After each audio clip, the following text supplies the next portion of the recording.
ലോകത്തിന്റെ മുതലാളിമാരുടെ ലിസ്റ്റ് എടുത്ത് നോക്കുമ്പോൾ മുസ്ലിമീങ്ങൾ ആരുണ്ടാവില്ല. യൂസുഫ് അലി വരെ വേൾഡില് മുതലാളിമാരുടെ ലിസ്റ്റിൽ 10 എണ്ണത്തിലൊന്നും പെടുന്നില്ല.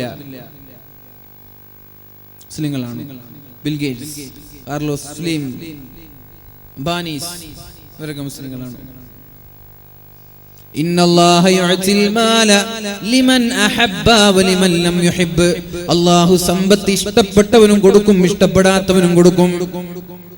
വലാകിൻ യുഅതി ദീന, ദീൻ നൽകുന്നത് അല്ലാഹു ദീൻ നൽകുന്നത് ലിമൻ അഹബ്ബ, അവൻ ഇഷ്ടപ്പെടുന്ന ആളുകൾക്ക് അല്ലാഹു ദീൻ നൽകുകയുള്ളൂ. സമ്പത്ത് ലഭിക്കുമ്പോൾ നിങ്ങൾ കരുതണ്ട ഞാൻ അല്ലാഹുവിന്റെ സ്വന്തക്കാരനാണെന്ന്. മനോഹരമായ ബിസിനസ് സാമ്രാജ്യങ്ങൾ വളർന്ന് പന്തലിക്കുമ്പോൾ നിങ്ങൾ കരുതണ്ട ഞാൻ അല്ലാഹുവിന്റെ സ്വന്തക്കാരനാണെന്ന്. അല്ലാഹു സമ്പത്ത് ഇഷ്ടമുള്ളവനും കൊടുക്കുന്നുണ്ട്, ഇഷ്ടമില്ലാത്തവനും കൊടുക്കുന്നുണ്ട്. ഒരു ദീനിയായി ജീവിക്കാൻ ഇൽമിന്റെ സദസ്സിലേക്ക് താല്പര്യത്തോടെ കടന്നു വന്ന് വഅല് കേൾക്കാൻ നിങ്ങൾക്ക് സന്മനസ് തോന്നുന്നുണ്ടോ എങ്കിൽ നിങ്ങൾ സന്തോഷിച്ചോ, ഞാൻ അല്ലാഹുവിന്റെ സ്വന്തക്കാരനാണെന്ന്. ദീനെവിടെ? ദീനെവിടെ? ദീൻ നിസ്കരിക്കാൻ, ബാങ്ക് വിളിക്കുമ്പോൾ നിസ്കരിക്കാൻ പോകാനുള്ള സന്മനസ് നിനക്കുണ്ടോ? മക്കളുടെ കൈയും പിടിച്ച് നിസ്കാരത്തിന്റെ മുസല്ലയിലേക്ക് നിങ്ങൾ പോകുന്നുണ്ടോ? യു ക്യാൻ പ്രൗഡ്, നിനക്ക് അഭിമാനിക്കാം നീ അല്ലാഹുവിന്റെ ഇഷ്ടക്കാരനാണെന്ന്. അല്ലാഹു തൗഫീഖ് ചെയ്യട്ടെ. വഇന്ന സാബതുഹു ലറാഉ സബറാ. മുഅ്മിൻ എന്ന് പറഞ്ഞാൽ, മുസ്ലിം എന്ന് പറഞ്ഞാൽ പ്രയാസങ്ങളുടെ പേമാരി, പരീക്ഷണങ്ങളുടെ നടുക്കടലിൽ ജീവിക്കേണ്ടി വന്നാലും അവൻ തളരുകയില്ല, അവൻ വിഷമിക്കുകയില്ല. സബറ അല്ലാഹുവിന്റെ പരീക്ഷണമാണെന്ന് പറയും. എന്റെ കൂടെ 12 കൊല്ലം മാലിക് ദിനാർ ഇസ്ലാമിക് അക്കാദമിയിലും ദാറുൽ ഹുദ ഇസ്ലാമിക് യൂണിവേഴ്സിറ്റിയിലും പഠിച്ചു ഉദവിയായി പുറത്തിറങ്ങിയ എൻ്റെ ഒരു സുഹൃത്തിന്റെ കുട്ടി ഇന്ന് മരിക്കുകയുണ്ടായി. 6 മാസം പ്രായമുള്ള കുട്ടിയാണ്. എൻ്റെ കൂടെ ഒന്നിച്ച് കല്യാണം കഴിഞ്ഞ ഒരാളാണ്. നമ്മള് ആലോചിക്കേണ്ട ഒരു വിഷയമാണ്. നമ്മൾക്ക് കുട്ടി ഉണ്ടായിട്ടില്ല എന്നൊരു വിഷമമായിരുന്നു. കുട്ടി 1 വർഷമായി കല്യാണം കഴിഞ്ഞിട്ട് കുട്ടി ഉണ്ടായിട്ടില്ല എന്നൊരു വിഷമമായിരുന്നു. ആ ഒരു വിഷമം കുട്ടി ഉണ്ടായി, കുട്ടി മരിക്കുമ്പോ നമ്മൾ കരുതാണ് പഠിച്ചോനെ കുട്ടി ഉണ്ടായിട്ട് കുട്ടി മരിച്ചു പോയാലുള്ള വിഷമം എത്ര ആയിരിക്കും. അപ്പൊ അത് വെച്ച് നോക്കുമ്പോ നമ്മുടെ വിഷമം ഒരു വിഷമല്ല. മനസ്സിലായി? നമ്മളെന്നും മുകളിലേക്ക് നോക്കാതെ താഴെയുള്ള ആളുകളിലേക്ക് നോക്കുമ്പോൾ നമ്മുടെ വിഷമങ്ങളൊക്കെ പമ്പ കിടക്കും. റസൂലുള്ളാഹി സ്വല്ലല്ലാഹു അലൈഹി വസല്ലം അല്ലാഹു ആ സഹോദരന് സന്തോഷം നൽകട്ടെ, അല്ലാഹു ആ സഹോദരന് സന്തോഷം നൽകട്ടെ, അല്ലാഹു ആ സഹോദരന്റെ വിഷമങ്ങൾ അല്ലാഹു മാറ്റി കൊടുക്കട്ടെ. ഒരുപാട് സ്വാലിഹീങ്ങളായ സന്താനം അല്ലാഹു പകരം നൽകട്ടെ. ഈ മകൻ നാളെ ഉപ്പാക്കും ഉമ്മാക്കും സ്വർഗത്തിലേക്ക് കൈപിടിച്ചു കൊണ്ടുപോകുന്ന ഒരു മകനാക്കി മകളാക്കി അല്ലാഹു മാറ്റട്ടെ. അങ്ങനെ മരിച്ചുപോയ ആളുകൾക്ക് ഉണ്ടാകും, അവർക്ക് ഓഫർ ഉണ്ടല്ലോ അല്ലേ? അല്ലാഹു ചോദിക്കും ഖബൽതും സമറത ഫുആദി, അവന്റെ കരളിന്റെ കഷ്ണത്തെയാണോ നിങ്ങൾ പിടിച്ചത്? റൂഹ് പിടിച്ചത് അവന്റെ കരളിന്റെ കഷ്ണത്തെയാണോ എന്ന് മലക്കുകളോട് അല്ലാഹു ചോദിക്കുമ്പോ അവര് പറയുന്നു അതെ റബ്ബേ നഅം യാ അല്ലാഹ്. അപ്പോഴാണ് അല്ലാഹു പറയുന്നത് ഫമാദാ ഖാല അബ്ദി, എന്റെ അടിമ എന്താണ് ചെയ്തത്? അപ്പോഴാണ് മലായികകൾ പറയുന്നത് ഇസ്തർജഅ, അവൻ പറഞ്ഞു ഇന്നാ ലില്ലാഹി വ ഇന്നാ ഇലൈഹി റാജിഊൻ. അല്ലാഹുവേ നീ തന്ന സന്താനത്തെ നീ തന്നെ തിരിച്ചെടുത്തല്ലോ, നിന്റെ ഖളാ ആണല്ലോ എന്നാണ് നിന്റെ അടിമ പറഞ്ഞത്. അങ്ങനെയാണോ എന്റെ അടിമ പറഞ്ഞത്? എന്നാൽ ഇബ്നു ലഹു ബൈതൻ ഫിൽ ജന്ന, അവന് വേണ്ടി സ്വർഗ്ഗത്തിൽ ഒരു മനോഹരമായ ഒരു കൊട്ടാരം പണിയണമെന്നും ഫസമ്മൂഹു ബൈതൽ ഹംദി, സ്തുതിയുടെ സ്തോത്രങ്ങളുടെ വീട് എന്ന ഒരു നാമം ആ വീടിന് വെക്കുകയും ചെയ്യണമെന്ന് മലക്കുകളോട് അല്ലാഹു കൽപ്പിക്കുമെന്ന് പരിശുദ്ധ റസൂലുള്ളാഹ് സല്ലല്ലാഹു അലൈഹി വസല്ലം. അപ്പൊ പരീക്ഷണങ്ങൾ ഉണ്ടാകും, മുഅ്മിനീങ്ങൾ പരീക്ഷണങ്ങൾ ഉണ്ടാകും. ആഗ് ഹേ നമ്രൂദ് ഹേ ഔലാദ് ഇബ്രാഹിം ഹേ, എവിടെയാണോ തീക്കുണ്ടാരങ്ങൾ ഉള്ളത് അവിടെ നമ്രൂദ് ഉണ്ടാകും. നമ്രൂദിനെ പോലെയുള്ള ആളുകൾ ഇബ്രാഹിം നബി അലൈഹിസ്സലാമിനെ തീക്കുണ്ടാരത്തിലേക്ക് വലിച്ചെറിയുന്നത് പോലെ നമ്രൂദിന്റെ മക്കൾ ഇബ്രാഹിം നബിയുടെ മക്കളെയും തീയിലേക്ക് വലിച്ചെറിയും. ധൈര്യത്തോടെ നെഞ്ചുറപ്പോടെ തീയിലേക്ക് എടുത്തു ചാടാനുള്ള ധൈര്യമാണ് വേണ്ടത്. മുസ്ലിമീങ്ങളെ, നിങ്ങൾ പരീക്ഷണത്തിന്റെ നടുക്കടലിലാണ് ജീവിക്കേണ്ടവർ. തീയുണ്ടോ അവിടെ നമ്രൂദുണ്ടാകും, നമ്രൂദുണ്ടോ അവിടെ ഇബ്രാഹിമിന്റെ മക്കളും ഉണ്ടാവണം. പരീക്ഷണങ്ങളിലേ ജീവിക്കേണ്ടവരാണ് മുഅ്മിനീങ്ങൾ. ഇന്ന സ്വബതുഹു ലറാഉ സബറ, പരീക്ഷണങ്ങളും പ്രയാസങ്ങളും ബുദ്ധിമുട്ടും ഉണ്ടായാൽ ക്ഷമിക്കേണ്ടവനാണവൻ. ഇന്നാ ലില്ലാഹി വ ഇന്നാ ഇലൈഹി റാജിഊൻ, ഞാൻ അല്ലാഹുവിലേക്ക് മടങ്ങേണ്ടവനല്ലേ എന്ന് പറയേണ്ടവനാണ് മുഅ്മിൻ. ഇങ്ങനെ ജീവിക്കുന്ന മുഅ്മിൻ അവന് പ്രതിഫലം മാത്രമാണുള്ളത്. അവ പ്രയാസമുണ്ടായി, അവൻ ക്ഷമിച്ചു, അതിനും പ്രതിഫലമാണ്. സന്തോഷമുണ്ടായി, വലിയ വലിയ സൗകര്യങ്ങളുണ്ടായി, അപ്പൊ അൽഹംദുലില്ലാ പറഞ്ഞു, അതിനും പ്രതിഫലമാണ്. ചുരുക്കി പറഞ്ഞാൽ അവന്റെ മരണം വരെ അവന് പ്രതിഫലങ്ങൾ മാത്രമേ ലഭിക്കാനുള്ളൂ. സുബ്ഹാനല്ലാഹ്. അല്ലാഹു തൗഫീഖ് ചെയ്യട്ടെ. പൊന്നു മുഅ്മിനീങ്ങളെ, ഇങ്ങനെ ജീവിക്കാൻ നമ്മൾക്ക് പറ്റുമോ? ഒരു മനുഷ്യന്റെ ജീവിതം രണ്ട് ധ്രുവങ്ങളിലാണ്, രണ്ട് ഘട്ടമാണ്, അല്ലെങ്കിൽ രണ്ട് സ്വഭാവമാണ്. ഒരു മനുഷ്യൻ രണ്ടാലൊരു സ്വഭാവമല്ലാതെ ലോകത്തൊരു മനുഷ്യനും ജീവിക്കാൻ പറ്റൂല. ഒന്നുകിൽ സന്തോഷമാണ്, അല്ലെങ്കിൽ ദുഃഖമാണ്. സന്തോഷിക്കുന്നവൻ അൽഹംദുലില്ലാ എന്ന് പറയാൻ അവന് പറ്റണം, നന്മ ചെയ്യാൻ അവന് പറ്റണം, നിസ്കരിക്കാനും ശുക്ർ ചെയ്യാനും അവന് പറ്റണം, അവന് പ്രതിഫലമാണ്. എന്നാ ദുഃഖിക്കുന്ന ആളോ, സന്തോഷമില്ലാതെ പ്രയാസപ്പെടുന്ന ആളോ, അവന് ഇന്നാ ലില്ലാഹി വ ഇന്നാ ഇലൈഹി റാജിഊൻ എന്ന് പറയാൻ അവനും പറ്റണം. അപ്പോ അവന്റെ സന്തോഷഘട്ടങ്ങളിൽ അൽഹംദുലില്ലാ പറഞ്ഞപ്പോഴും അല്ലാഹു പ്രതിഫലം കൊടുത്തു. ദുഃഖ സമയങ്ങളിൽ, ദുഃഖസാന്ദ്രമായി ദുഃഖം തളം കെട്ടി നിൽക്കുന്ന സാഹചര്യങ്ങളിൽ അല്ലാഹുവിന് വേണ്ടി ക്ഷമിക്കാനും അവൻ തയ്യാറായി, അപ്പോഴും അവന് പ്രതിഫലം. ചുരുക്കി പറഞ്ഞാൽ ഫ്രം ബർത്ത് ടു അവന്റെ ജനനം മുതൽ അവന്റെ മരണം വരെ അവന് പ്രതിഫലമേ ലഭിക്കാനുള്ളൂ. അല്ലാഹു തൗഫീഖ് ചെയ്യട്ടെ, അല്ലാഹു തൗഫീഖ് ചെയ്യട്ടെ. ഇതാണ് മുഅ്മിൻ. ഒന്നുകിൽ അനുഗ്രഹമാണ്, അല്ലെങ്കിൽ നിഗ്രഹമാണ്. ഒന്നുകിൽ സന്തോഷമാണ്, അല്ലെങ്കിൽ ദുഃഖമാണ്. പക്ഷേ എവിടെയും അവന് പ്രതിഫലം മാത്രമാണെന്ന് പരിശുദ്ധ റസൂലുള്ളാഹി സ്വല്ലല്ലാഹു അലൈഹി വസല്ലം. മൻ ലാ യശ്കുറുന്നാസ ലാ യശ്കുറുല്ലാഹ്. അല്ലാഹ് മനുഷ്യന്മാർക്ക് ശുക്ർ ചെയ്യാത്തവൻ അല്ലാഹുവിന് ശുക്ർ ചെയ്യാത്തവനെ പോലെ തന്നെയാണ്. ഒരു വെള്ളെടുത്ത് തന്നു, ജസാക്കല്ലാഹു ഖൈർ എന്ന് പറയാൻ ഒരു മുസ്ലിമിന് പറ്റണം. ഒരു കസേര എടുത്ത് തന്നു, ജസാക്കല്ലാഹു ഖൈർ, അല്ലാഹു നിനക്ക് ഖൈർ ചെയ്യട്ടെ. ഇത് പഠിപ്പിച്ചു അല്ലാഹുവിന്റെ ഹബീബ് പഠിപ്പിച്ച വിഷയങ്ങളാണിത്. താങ്ക് യു എന്ന് പറയുമ്പോ അതിനേക്കാളും ബെറ്റർ ഒരു മുസ്ലിം പറയേണ്ടത് ജസാക്കല്ലാഹ്, അല്ലാഹു ഖൈർ ചെയ്യട്ടെ. താങ്ക് യു എന്ന് പറഞ്ഞാൽ എന്താ? നിനക്ക് നന്ദി, അല്ലെ? താങ്ക്സ്, നന്ദി. പക്ഷേ അത് നമ്മൾ മാറ്റി ജസാക്കല്ലാഹ് അല്ലെങ്കിൽ ജസാക്കില്ല. പെണ്ണാണെങ്കിൽ അല്ലാഹു നിനക്ക് നന്ദി ചെയ്യട്ടെ, അല്ലാഹു നിനക്ക് ഖൈർ ചെയ്യട്ടെ, ജസാക്കല്ലാഹു ഖൈറ എന്ന് പറയാൻ നമ്മൾക്ക് പറ്റിയാൽ നമ്മൾ ചെയ്യുന്ന ഏറ്റവും വലിയ നന്മയാണ് എന്ന് പരിശുദ്ധ റസൂലുള്ളാഹി സ്വല്ലല്ലാഹു അലൈഹി വസല്ലം. അപ്പൊ മനുഷ്യന്മാർക്ക് നന്ദി ചെയ്യാത്തവൻ അല്ലാഹുവിന് നന്ദി ചെയ്യില്ല. നമ്മൾ മനുഷ്യന്മാർക്ക് നന്ദി ചെയ്യണം, അതേപോലെ പടച്ച റബ്ബിനും നന്ദി ചെയ്യണം. അല്ലാഹു തൗഫീഖ് ചെയ്യട്ടെ. ആ നന്ദിയുടെ ഭാഗമാണ് നമ്മുടെ നിസ്കാരങ്ങളും നമ്മുടെ ഇബാദത്തുകളും. രഘോ മേ വോ ലഹോ ബാഖി നഹീ ഹൈ, ദിൽ വ ആർസൂ ബാഖി നഹീ ഹൈ, നമാസ് റോസാ വ ഖുർബാനി വ ഹജ്ജ് സബ് ബാഖി ഹൈ, തൂ ബാഖി നഹീ ഹൈ. സ്വഹാബാക്കൾക്കോ അല്ലാഹുവിന്റെ ഹബീബിനോ ഉണ്ടായിരുന്ന ആവേശം ഇന്നത്തെ സമൂഹങ്ങൾക്കില്ല. അവരുടെ നരമ്പുകളിലൂടെ ഒഴുകിയിരുന്ന രക്തമല്ല ഇന്നത്തെ മുസ്ലിമിന്റെ സിരകളിലൂടെ ഒഴുകിക്കൊണ്ടിരിക്കുന്നത്. സ്വഹാബാക്കൾക്കുണ്ടായിരുന്ന ദീനിയായിട്ടുള്ള ആവേശം ഇന്നത്തെ മുസ്ലിമീങ്ങൾക്കില്ല. രഘോ മേ വോ ലഹോ ബാഖി നഹീ ഹൈ, ദിൽ വ ആർസൂ ബാഖി നഹീ ഹൈ. ആ പണ്ടത്തെ മഹാന്മാരായ സ്വഹാബാക്കളുടെ ജീവിതമോ അവരുടെ ആഗ്രഹമോ അവരുടെ പ്രവർത്തനങ്ങളോ അവരുടെ ദീനിനോടുള്ള താല്പര്യങ്ങളോ ഇന്നത്തെ സമൂഹത്തിനില്ല. നമാസ്, റോസ, വഖുർബാനി വഹജ്.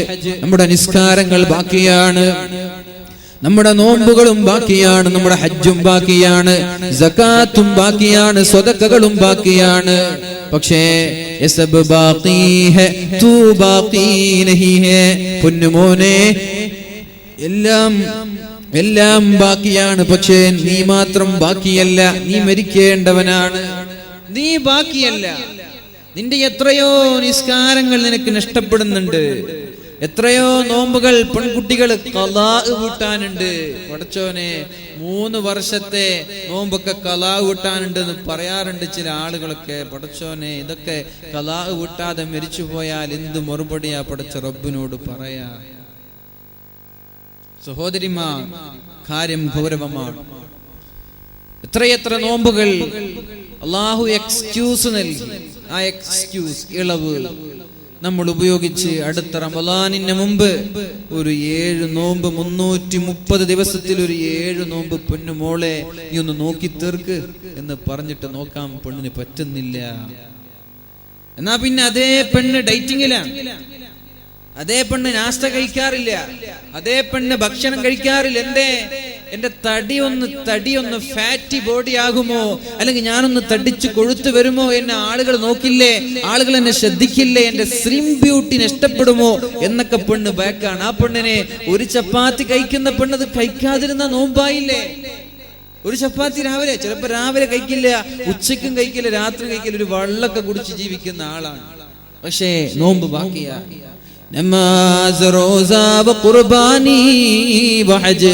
എത്രയെത്ര നിസ്കാരങ്ങൾ ബാക്കിയുണ്ട്. സ്കൂളിൽ പഠിക്കുന്ന സമയങ്ങളിൽ ളുഹർ നിസ്കാരം നിസ്കരിക്കാത്ത പെൺകുട്ടികളുണ്ട്, ചെറുപ്പക്കാരുണ്ട്, വിദ്യാർത്ഥിനികളുണ്ട്. നിന്റെ നിസ്കാരങ്ങൾ നിന്റെ പ്രായപൂർത്തിയെത്തിയത് മുതൽ അല്ലാഹു കണക്കാക്കാൻ തുടങ്ങി. അന്നു മുതലൊക്കെ കണക്കാക്കാൻ. ഒന്ന് നഷ്ടപ്പെട്ടപ്പോ അതൊക്കെ ബാക്കിയാണ് അവിടെ. ഇതൊക്കെ നഷ്ടപ്പെട്ട് ഖലാ വീട്ടാതെ പൊന്നുമോനെ മരിച്ചു പോവല്ല. അപ്പൊ എന്താണ് ഇതിന് വഴി? എന്താ? എല്ലാ നിസ്കാരത്തിന്റെ കൂടെ, സുബഹി നിസ്കാരത്തിന്റെ കൂടെ ഒരു സുബഹി നിസ്കാരം നീ ഖലാ വീട്ടണം. ളുഹറിന്റെ കൂടെ മറ്റൊരു ളുഹർ ഖലാ വീട്ടുക, അസ്റിന്റെ കൂടെ മറ്റൊരു അസ്ർ ഖലാ വീട്ടണം. എത്ര നിസ്കാരമാണ് നിനക്ക് നഷ്ടപ്പെട്ടത് എന്ന് തിരിച്ചറിയുന്നില്ലെങ്കിൽ അതിന്റെ ഒരു കണക്ക് തീരുന്നത് വരെ ഒരു പക്ഷേ വർഷങ്ങൾ എടുക്കേണ്ടി വരും. എന്നാലും കുഴപ്പമില്ല, അല്ലാഹുവിന്റെ മഹ്ശറയിലുള്ള ഭയാനകമായ ശിക്ഷയിൽ നിന്ന് രക്ഷപ്പെടാൻ ഇതല്ലാതെ വേറെ വഴിയുണ്ടോ? ഇതല്ലാതെ വേറെ എന്താണ് വഴിയുള്ളത്? അല്ലാഹുവിനോട് ദുആ ചെയ്തേക്ക്. അല്ലാഹു പൊറുക്കുന്നവനാണ്. അല്ലാഹു നമ്മുടെ പാപങ്ങളും നഷ്ടപ്പെട്ടു പോയ ബാധ്യതകളും അല്ലാഹു പുറത്തു തരട്ടെ. അല്ലാഹു പുറത്തു തരട്ടെ. അപ്പൊ യസബ് ബാഖി ഹൈ തൂ ബാഖി നഹീ. നിന്റെ എല്ലാം ബാക്കിയാണ്. പൊന്നുമോനെ, പൊന്നുമോളെ, നീ ബാക്കിയല്ല, നീ മരിച്ചു പോകേണ്ടവളാണ്. അല്ലാഹുവിന്റെ ഹബീബായ റസൂലുള്ളാഹി സ്വല്ലല്ലാഹു അലൈഹി വസല്ലം ഒരിക്കൽ പറയുകയുണ്ടായി, എനിക്ക് 3 കാര്യം ഇഷ്ടമാണ്, ഏറ്റവും ഇഷ്ടം 3 കാര്യമാണ്. നിങ്ങൾ അത്ഭുതപ്പെടും, പഠിച്ചോനെ ഇതൊക്കെയാണ് നബി തങ്ങൾക്ക് ഇഷ്ടമുള്ളത്. ഒന്ന് അത്വീബ്, നബി തങ്ങൾക്ക് പെർഫ്യൂം, സുഗന്ധം ഹബീബിന് ഇഷ്ടമാണ്. സുഗന്ധം, നല്ല പെർഫ്യൂം അടിക്കുക, നല്ല സെന്റ് തേക്കുക, മനോഹരമായിട്ടുള്ള ഊദുകള്, നല്ല സ്മെല്ല് നിലനിൽക്കുന്ന സുഗന്ധം പൈസ കൊടുത്ത് വാങ്ങി അതടിക്കുന്നത് വലിയൊരു കാര്യമാണ്. കുടുംബ ബന്ധത്തിൽ ബറക്കത്തുണ്ടാകാനും സ്നേഹബന്ധം ഊഷ്മളമാകാനൊക്കെ പെർഫ്യൂം നല്ലതാണ്. പക്ഷെ പെണ്ണിനത് പറ്റുമോ? പെണ്ണിന് പറ്റും ഭർത്താവിന്റെ മുമ്പിൽ നാട്ടുകാരെ കാണിക്കാനോ. സ്കൂളിലേക്ക് പോകുമ്പോ ഒരു പെണ്ണ് പെർഫ്യൂം അടിച്ചു പോവാണ്, പൊന്നുമോളെ പച്ച ഹറാമാണത്, തമാശയല്ല, സഹിഹായ ഹദീസാണ്. അല്ലാഹുവിന്റെ ഹബീബ് പറഞ്ഞു,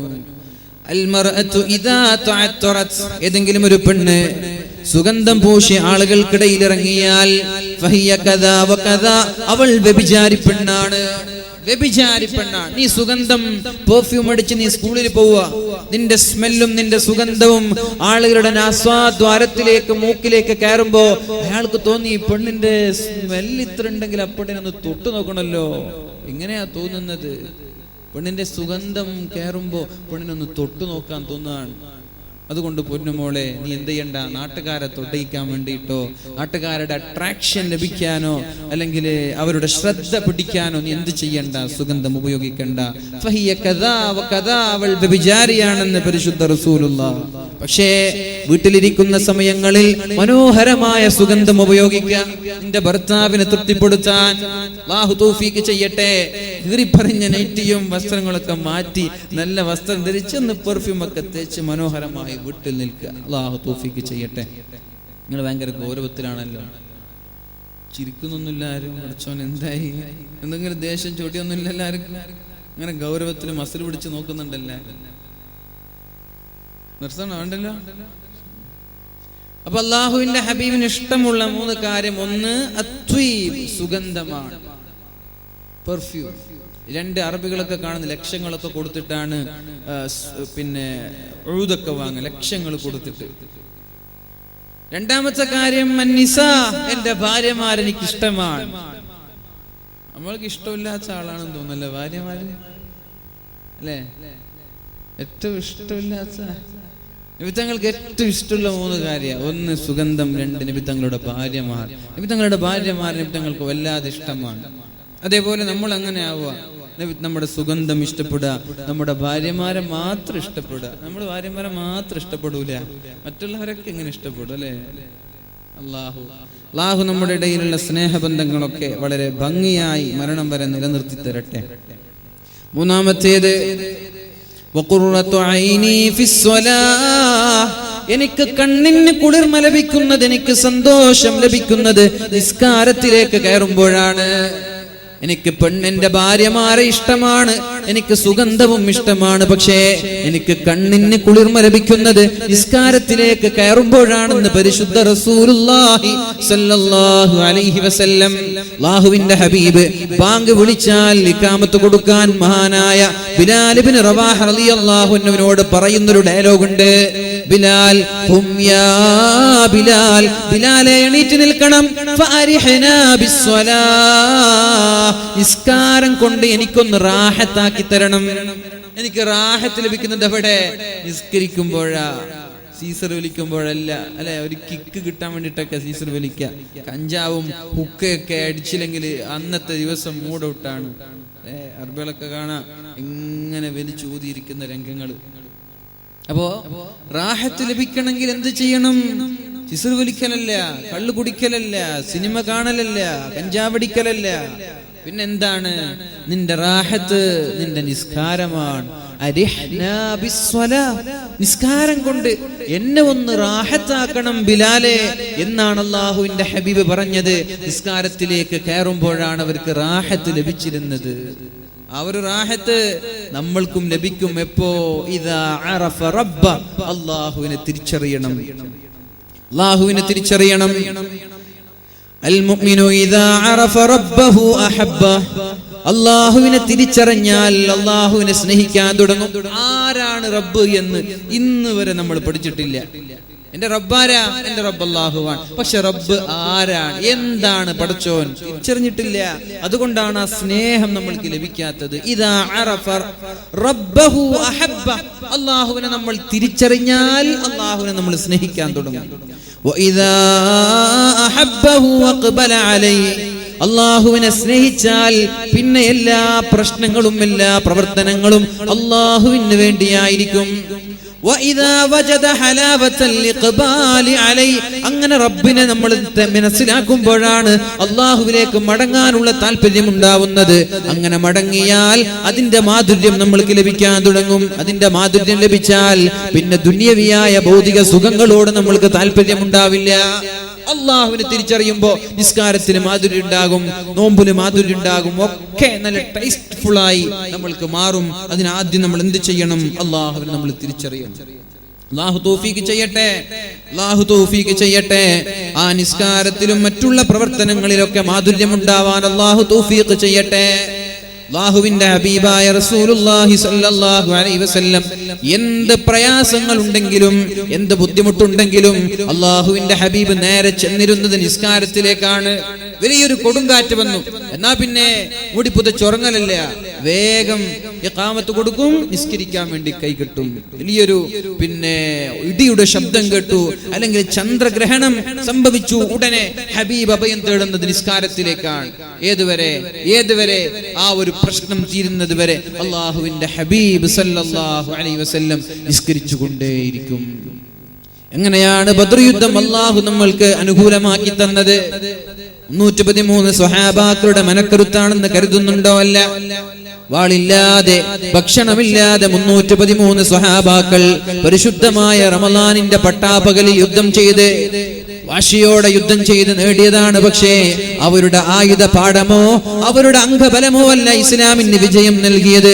അള്ളാഹുവിന്റെ ഹബീബിന്റെ നിസ്കാരമാണ് വിജയം നൽകിയത്. ആലോചിക്കണം.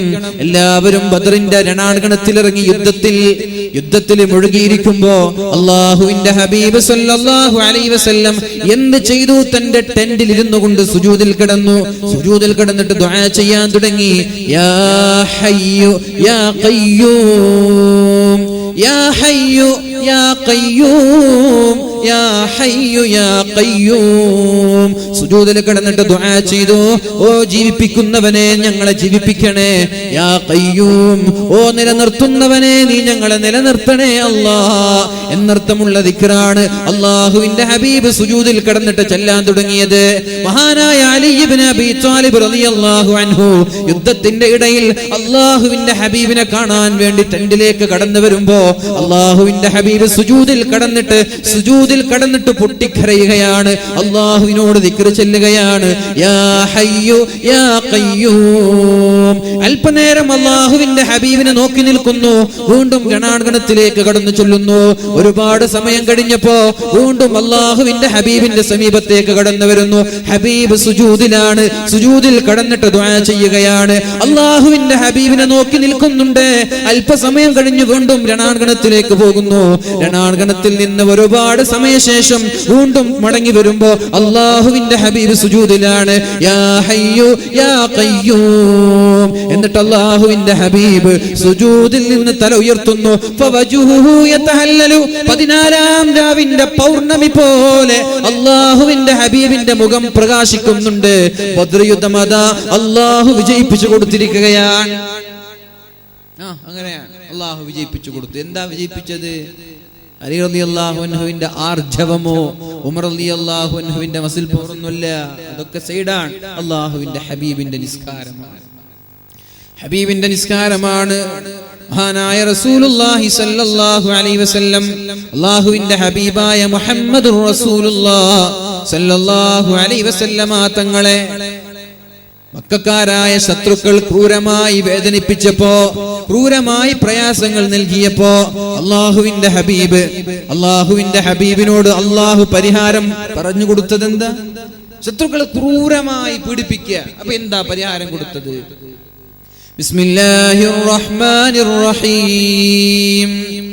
യാ അയ്യുഹൽ മുസ്സമ്മിൽ ഖുമിൽ ലൈല ഇല്ലാ ഖലീലാ نصفه أو انقص منه قليلا أو زد عليه ورتل القرآن ترتيلا إنا سنلقي عليك قولا ثقيلا.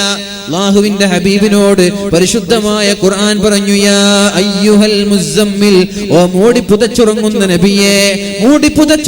നബിയേ, ഖുമിൽ ലൈല ഇല്ലാ ഖലീലാ, രാത്രിയിൽ കിടന്നുറങ്ങാതെ ഖിയാമുൽ ലൈൽ നിസ്കരിക്കണേ, തഹജ്ജുദ് നിസ്കരിക്കണേ അല്ലാഹുവിന് വേണ്ടി. നിസ്ഫഹു അവ യൻഖുസ് മിൻഹു ഖലീലാ, രാത്രിയുടെ നേർ പകുതി അല്ലെങ്കിൽ പകുതിയേക്കാൾ അല്പം കുറവ് അല്ലെങ്കിൽ പകുതിയേക്കാൾ അല്പം കൂടുതൽ നിങ്ങൾക്ക് കഴിയുന്നത് പോലെ രാത്രിയിൽ നിങ്ങൾ തഹജ്ജുദ് നിസ്കരിക്കണേ. ഔസിദ അലൈഹി വറത്തിലിൽ ഖുർആന തർതീലാ, നിങ്ങൾ മനോഹരമായി ഖുർആൻ ഓതണേ. പരിശുദ്ധമായ തഹജ്ജുദ് നിസ്കാരം അധികരിപ്പിക്കുകയും അതേപോലെ ഖുർആൻ ഓതുകയും ചെയ്താൽ ശത്രുക്കളുടെ ശല്യങ്ങളിൽ നിന്ന് നിങ്ങൾ രക്ഷപ്പെടാമെന്ന് അള്ളാഹുവിന്റെ ഹബീബിന്റെ വാഗ്ദാനം നൽകുകയും 18 മാസക്കാലം നിർബന്ധ ബാധ്യതയായി അല്ലാഹുവിന്റെ ഹബീബ് ഖിയാമുൽ ലൈലും തഹജ്ജുദും നിസ്കരിച്ചിട്ടുണ്ട്. 18 വർഷക്കാലം നിർബന്ധ ബാധ്യതയായി അല്ലാഹുവിന്റെ ഹബീബ് തഹജ്ജുദ് നിസ്കരിച്ചിട്ടുണ്ട്. തഹജ്ജുദ് നിസ്കാരം വലിയ സംഭവമാണ്, വലിയ സംഭവമാണ്. ജിബ്രീൽ അലൈഹിസ്സലാം അല്ലാഹുവിന്റെ ഹബീബിന്റെ സമീപത്തേക്ക് കടന്നു വരുന്നുണ്ട്. യാ മുഹമ്മദ്, മുഹമ്മദ് നബിയേ, ഇശ്മാ ശിഅത ഫഇന്നക മയ്യിതുൻ. ഒരു കാര്യം ശ്രദ്ധിക്കണം ചെറുപ്പക്കാരാ, എന്റെ സഹോദരിമാരെ, നിങ്ങൾ ഒരു കാര്യം ശ്രദ്ധിക്കണം. അല്ലാഹുവിനെ മറന്നുകൊണ്ടാണ് ജീവിക്കുന്നതെങ്കിൽ ഇശ്മാ ശിഅത, എത്ര കാലമാണോ നിങ്ങൾ ജീവിക്കുന്നത്, നിങ്ങൾക്ക് ഇഷ്ടമുള്ളതുപോലെ നിങ്ങൾ ജീവിച്ചോ. പക്ഷേ ഫഇന്നക മയ്യിതുൻ, നീ മരിക്കേണ്ടവനാണ്, മരിക്കേണ്ടവനാണ്, മരിക്കാതെ രക്ഷപ്പെടാൻ പറ്റൂല. ഇശ്മാ ശിഅത ഫഇന്നക മയ്യിതുൻ, നിനക്ക് ഇഷ്ടമുള്ളതുപോലെ ജീവിച്ചോ, യാതൊരു കുഴപ്പമില്ല. പക്ഷേ മരണശേഷം നീ മടങ്ങേണ്ടത് പടച്ച റബ്ബിലേക്കാണ്. وأحبب من شئت فإنك مفارقه. നീ ആരെയാണോ സ്നേഹിക്കുന്നത് അവനെയൊക്കെ സ്നേഹിച്ചോ, പക്ഷേ കാലാകാലം അവന്റെ കൂടെ ജീവിക്കാൻ പറ്റില്ല. ഒന്ന് സഹോദരി, മുസ്ലിമെന്നോ അമുസ്ലിമെന്നോ ഇല്ലാതെ, ജാതിയുടെയോ മതത്തിന്റെയോ വർഗത്തിന്റെയോ വർണ്ണത്തിന്റെയോ വേലിക്കെട്ടോ മതിൽക്കെട്ടുകളോ ഇല്ലാതെ പ്രണയിക്കാനും പ്രേമിക്കാനും ഒളിച്ചോടാനും തയ്യാറെടുക്കുന്ന സഹോദര സഹോദരിമാരെ, നീ ആരെയാണോ സ്നേഹിക്കുന്നത് സ്നേഹിച്ചോ, പക്ഷേ അവന്റെ കൂടെ എറ്റേണലായി ആനന്ദമായി നിനക്ക് ജീവിക്കാൻ കഴിയില്ല. ഒരു കാലത്ത് അവനെ നീ വേർപിരിയേണ്ടി വരും, ഒരു കാലത്ത് വേർപിരിയേണ്ടി വരും. അപ്പൊ നിനക്ക് സഹിക്കാൻ പറ്റുമോ? എന്നാ പിന്നെ ഇന്നെ സഹിച്ചൂടെ? മനസ്സിലായില്ല? ഒരു കാലത്ത് നീ സ്നേഹിച്ചവനെ നീ വേർപിരിയേണ്ടി വരും. അന്ന് നിനക്ക് വിഷമം സഹിക്കാൻ പറ്റുമോ? ആ വിഷമം എന്നാ ഇന്ന് തന്നെ സഹിച്ചൂടെ? ജിബ്രീൽ അലൈഹിസ്സലാം പറയാണ്. എന്നിട്ട് പറഞ്ഞു, വഅലം, നബിയെ താങ്കൾ അറിയണം, അന്ന ശറഫൽ മുഅ്മിനി ഖിയാമുഹു ബില്ലൈൽ. ഒരു മുഅ്മിനിന്റെ അഭിമാനം എന്ന് പറയുന്നത്, ഉപകാര മുസ്ലിമാണ്, I am proud of a Muslim എന്നൊക്കെ പറയണമെങ്കിൽ തഹജ്ജുദ് നിസ്കരിച്ചോ, അത് നിന്റെ അഭിമാനമാണ്, അത് നിന്റെ അഭിമാനമാണ്. വഅലം, നീ അറിയണം, അന്ന ശറഫൽ മുഅ്മിനി ഖിയാമുഹു ബില്ലൈൽ. ഒരു മുഅ്മിനിന്റെ അഭിമാനം എന്ന് പറയുന്നത് രാത്രിയുടെ യാമങ്ങളിൽ നിസ്കരിക്കലാണ്. കോർക്കല്ലേ. അന്ന ശറഫൽ മുഅ്മിനി ഖിയാമുഹു ബില്ലൈൽ. രാത്രിയിൽ തഹജ്ജുദ് നിസ്കരിക്കലാണ് ഒരു മുഅ്മിനിന്റെ അഭിമാനം. നമ്മളിൽ നിന്ന് വിട പറഞ്ഞു പോയ എന്റെ ആദരണീയനായ ഗുരുവര്യൻ ബഹുമാനപ്പെട്ട ശൈഖുനാ ചെറുശ്ശേരി ഉസ്താദിന്റെ കൂടെ ഒരു ഉറൂസിന് വേണ്ടി ഞാൻ ഖാദിമായി ഉസ്താദിന്റെ കൂടെ ഞാൻ യാത്ര ചെയ്തിട്ടുണ്ട്. രാത്രി പരിപാടി നീണ്ടു നിൽക്കുന്ന സമാപന പരിപാടിയിൽ നീണ്ടു നിൽക്കുന്ന ഒരു പ്രഭാഷണം നടത്തി. ഉറങ്ങാൻ കിടക്കുമ്പോൾ 1-2 മണിയായിട്ടുണ്ട്. ദാറുൽ ഹുദയിൽ നിന്ന്, കോഴിക്കോട് ജില്ലയിൽ നിന്ന്, മലപ്പുറം ജില്ലയിൽ നിന്ന് കാസർഗോഡ് ഭാഗത്തേക്ക് കടന്നു വന്നതാണ് വന്യവയോധികനായ ഉസ്താദ്. പക്ഷേ രാത്രി 2 മണി വരെ വാല കഴിഞ്ഞു, പരിപാടി കഴിഞ്ഞു. എന്നിട്ട് റൂമിലെത്തി കോളേജിൽ മാലിക് ദിനാർ ഇസ്ലാമിക് അക്കാദമിയിൽ രാത്രി കിടന്നുറങ്ങുകയാണ്. താഴെ ഞാൻ ഉറങ്ങുന്നുണ്ട്. ഞാൻ വിചാരിച്ചു ഉസ്താദിനെക്കാളും മുമ്പൊന്ന് എണീക്കണമെന്ന താല്പര്യത്തോടെ ബാങ്ക് വിളിക്കുന്നതിന്റെ ഒരു 15 മിനിറ്റ് മുമ്പ് അലാം വെച്ചുകൊണ്ട് കിടന്നുറങ്ങി. പക്ഷേ എന്റെ സമയമായി ഞാൻ എണീക്കുമ്പോ ബഹുന്നരായ ഉസ്താദ് അവർകൾ മുസല്ലയിൽ ഇരുന്നിട്ട് നിസ്കരിക്കുകയാണ്. യാത്രയിൽ ഇളവുണ്ട് എന്ന് നമ്മൾ ഇന്നലെ ചർച്ച ചെയ്തില്ലേ? യാത്രയിൽ ഒരാൾക്ക് എക്സ്ക്യൂസ് ഉണ്ട്, ഒരാൾക്ക് ഇളവുണ്ട്. ചെയ്തില്ലെങ്കിലും നാട്ടിൽ കൃത്യമായി ചെയ്യുന്ന ആളാണെങ്കിൽ അതിന്റെ പ്രതിഫലം ലഭിക്കും. എന്നിട്ടും ആ ഒരു വാർദ്ധക്യ കാലത്ത് 2 മണിക്കോ 1 മണിക്കോ കിടന്നുറങ്ങിയ ഉസ്താദ് ബാങ്കിന്റെ ഞാൻ എണീക്കുമ്പോൾ നിസ്കാരത്തിന്റെ മുസല്ലയിലാണ് ഇരുന്നിട്ട് നിസ്കരിക്കുക. അങ്ങനെ ഒരുപാട് ആളുകൾ എന്നോട് അനുഭവം പറഞ്ഞിട്ടുണ്ട്. അവിടെ ഒരു തുരുത്തിക്കാരൻ ഇരിക്കുന്നുണ്ട്, എന്റെ മഹല്ലുകാരനാണ്. അവിടുത്തെ ഇപ്പോഴുള്ള സെക്രട്ടറിയുടെ വീട്ടിലേക്ക് ബഹുന്നരായ ഉസ്താദ് എന്തോ പരിപാടിക്ക് വന്നതാണ്. സെക്രട്ടറിയുടെ വീട്ടിലാണ് ഉസ്താദ് താമസിച്ചത്. അപ്പൊ അവരും എന്നെ പോലെ തന്നെ ഉസ്താദിനേക്കാൾ മുമ്പ് എണീക്കണം എന്ന താല്പര്യത്തോടെ അവർ എണീറ്റു.